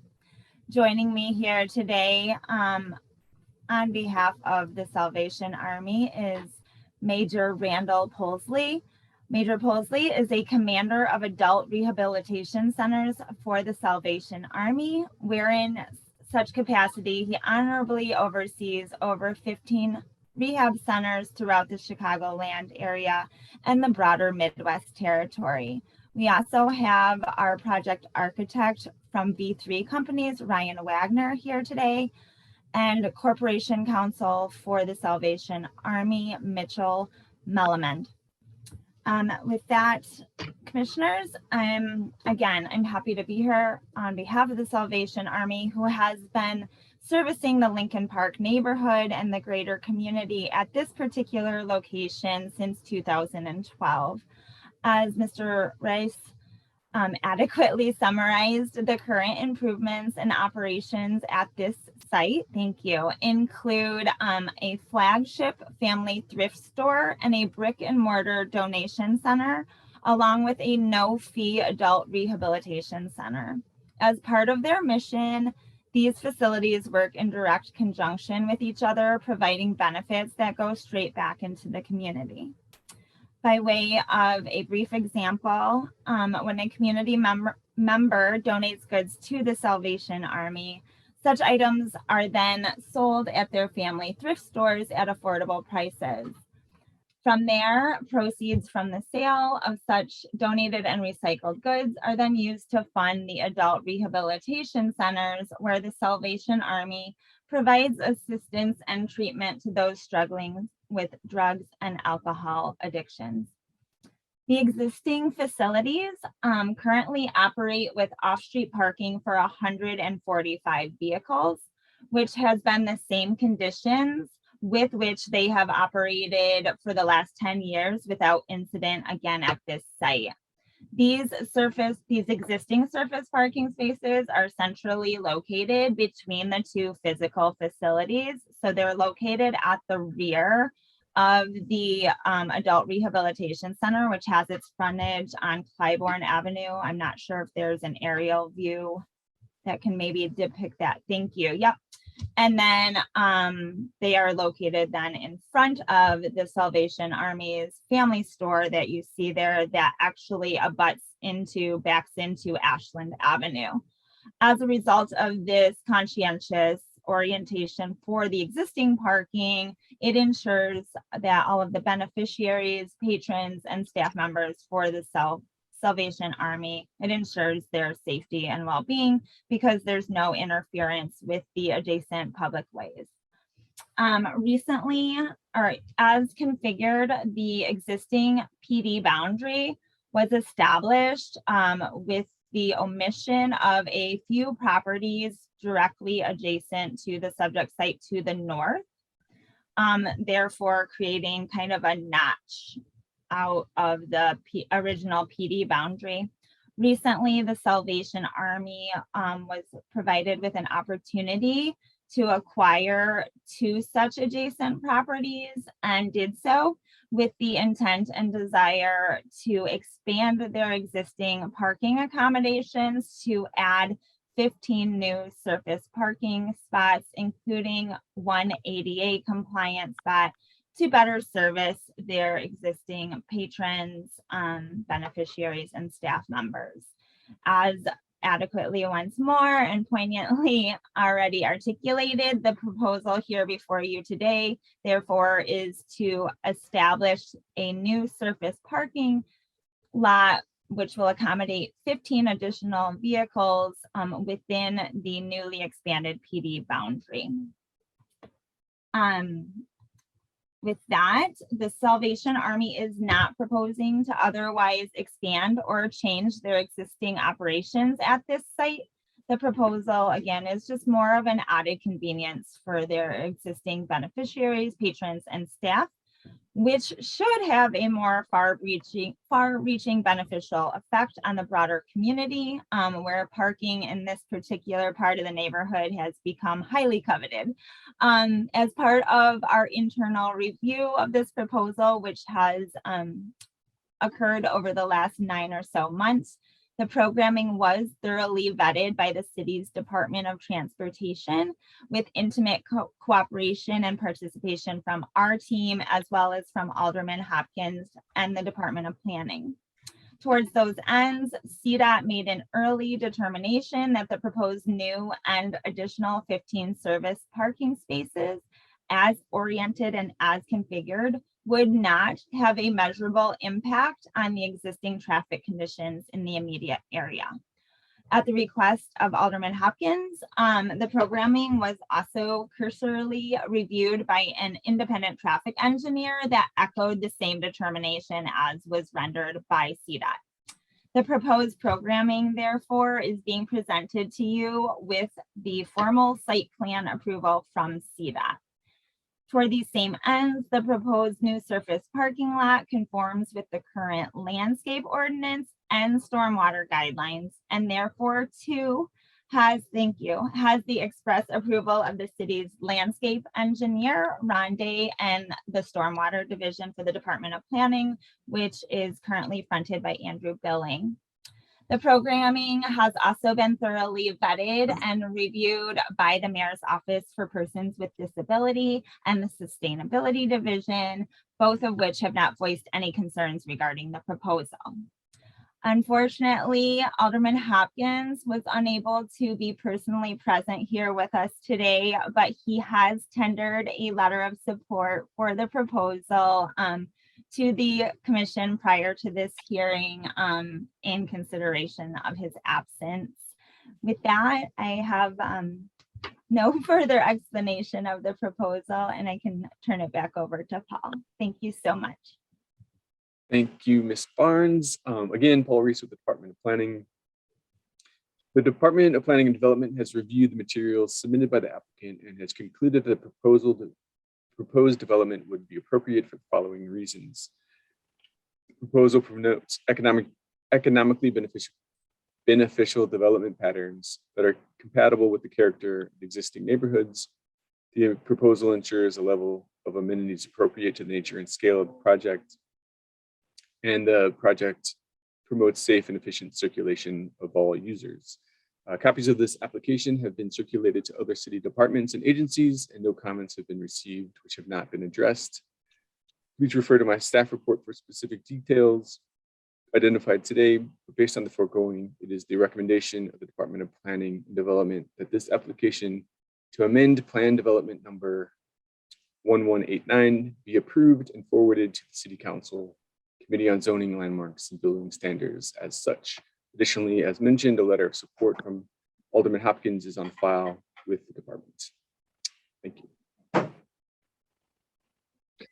Thank you, Paul. Are there, oh, I'm sorry, we do have a question, I believe, from, at least a hand raised from someone on the floor. Is that correct? That is correct. My name is Mitchell Malamed. I'm the attorney for the Salvation Army. I'd just like to bring out two additional factors that were mentioned. Sarah mentioned that the property abuts to Ashland. Ashland actually at that point is above, it's raised, so there is no exit. That's the river that's right there, for point of clarification. And also the previously existing building has now been demolished. It was a dog facility that was extremely poorly maintained, very dirty, and next door to an existing two-story building, which is utilized as a residence and a business. That's all I have to add. Thank you. Are there any other questions from the commissioners on this motion?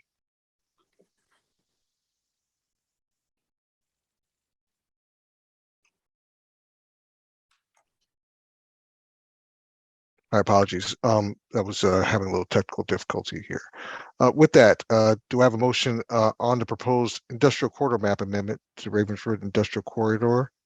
I'm sorry, this is the wrong.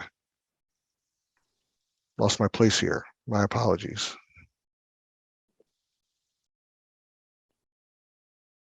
No, you may have to help me out here. It may have been a typo. I may have also copied it. I'll send you some language real quick right here.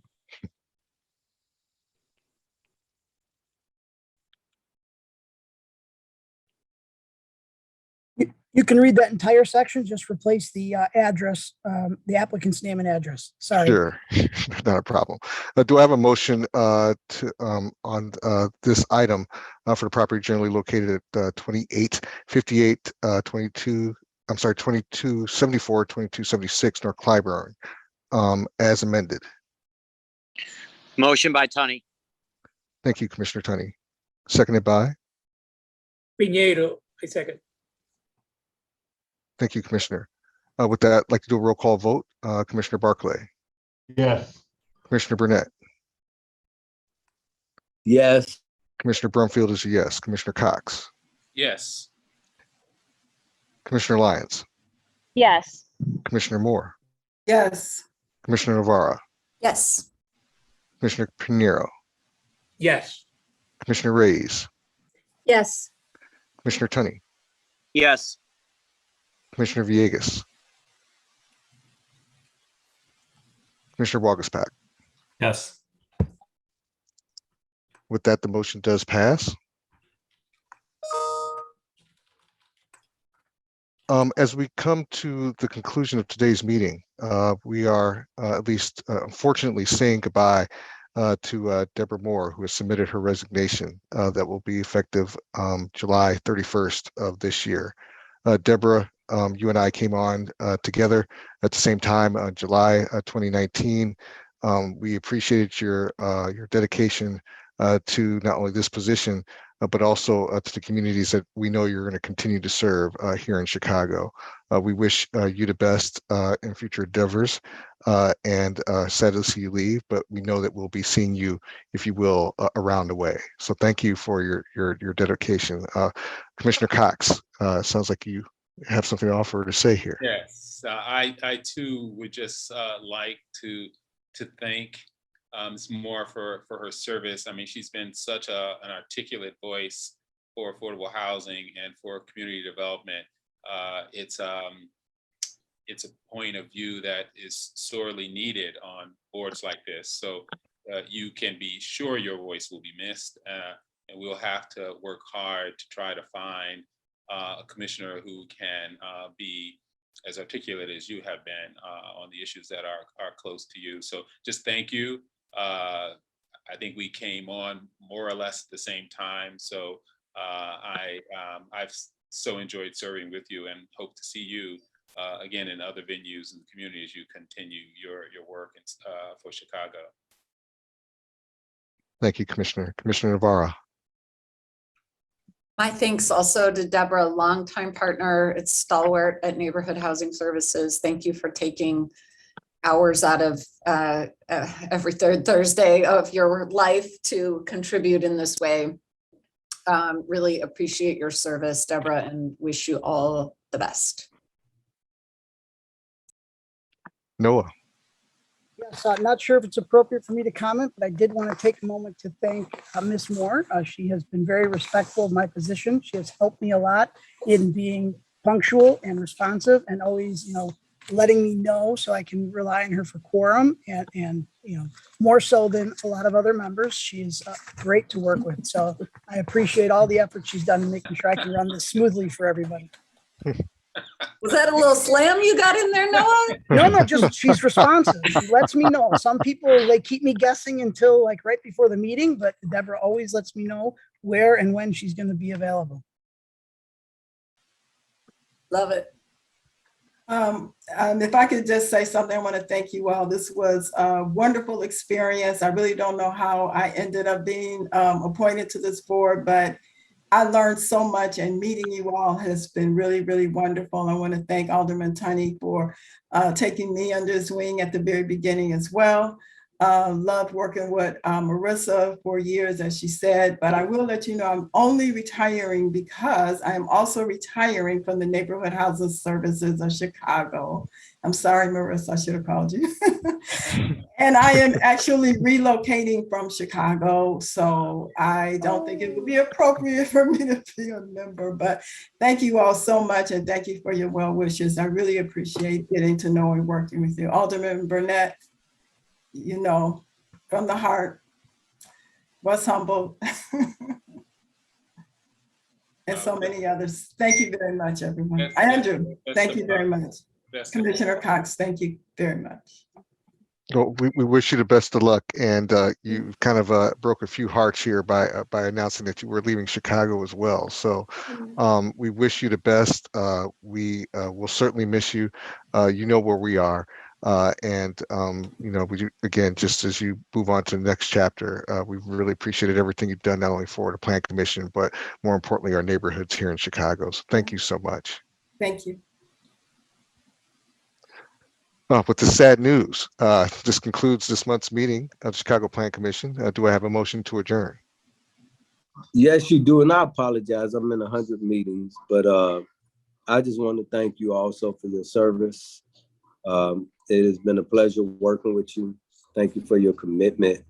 I know all of us sacrifice a lot, putting in a lot of long hours, but it has been fantastic to have someone like you with your background and your sensitivity for housing. I consider you to be a partner of mine to be on this Plan Commission. So we really appreciate, you can take credit for all of the affordable housing that has come through you know, the plan commission that you've been a part of. So you can put your finger on that and add that to all of the NHS stuff that you've been working on too. So thank you very much. Thank you, Commissioner. With that, again, this moved. concludes. Oh, so moved, seconded by. I'll second it. We're going to give this to Commissioner Moore, seconded by Yeah. Commissioner Moore. Absolutely. Very appropriate way to end this today's session. Commissioner Barclay, Yes. Commissioner Burnett, Commissioner Brumfield is a yes. Commissioner Cox, Yes. Commissioner Lyons, Yes. Commissioner Moore, Yes. Commissioner Navarro, Yes. Commissioner Pinheiro, Yes. Commissioner Reyes, Yes. Commissioner Tunney, Commissioner Villegas, and Commissioner Walkersbach. Yes. Thank And you, everyone. Commissioner Burnett gives a delayed vote yes. And also appropriate that you vote last as well, Commissioner. So, well, thank you, everyone. This concludes today's meeting of Chicago Plan Commission. It is now adjourned at this time of 12:29. Enjoy the rest of your day and enjoy your weekend as well. Thank you.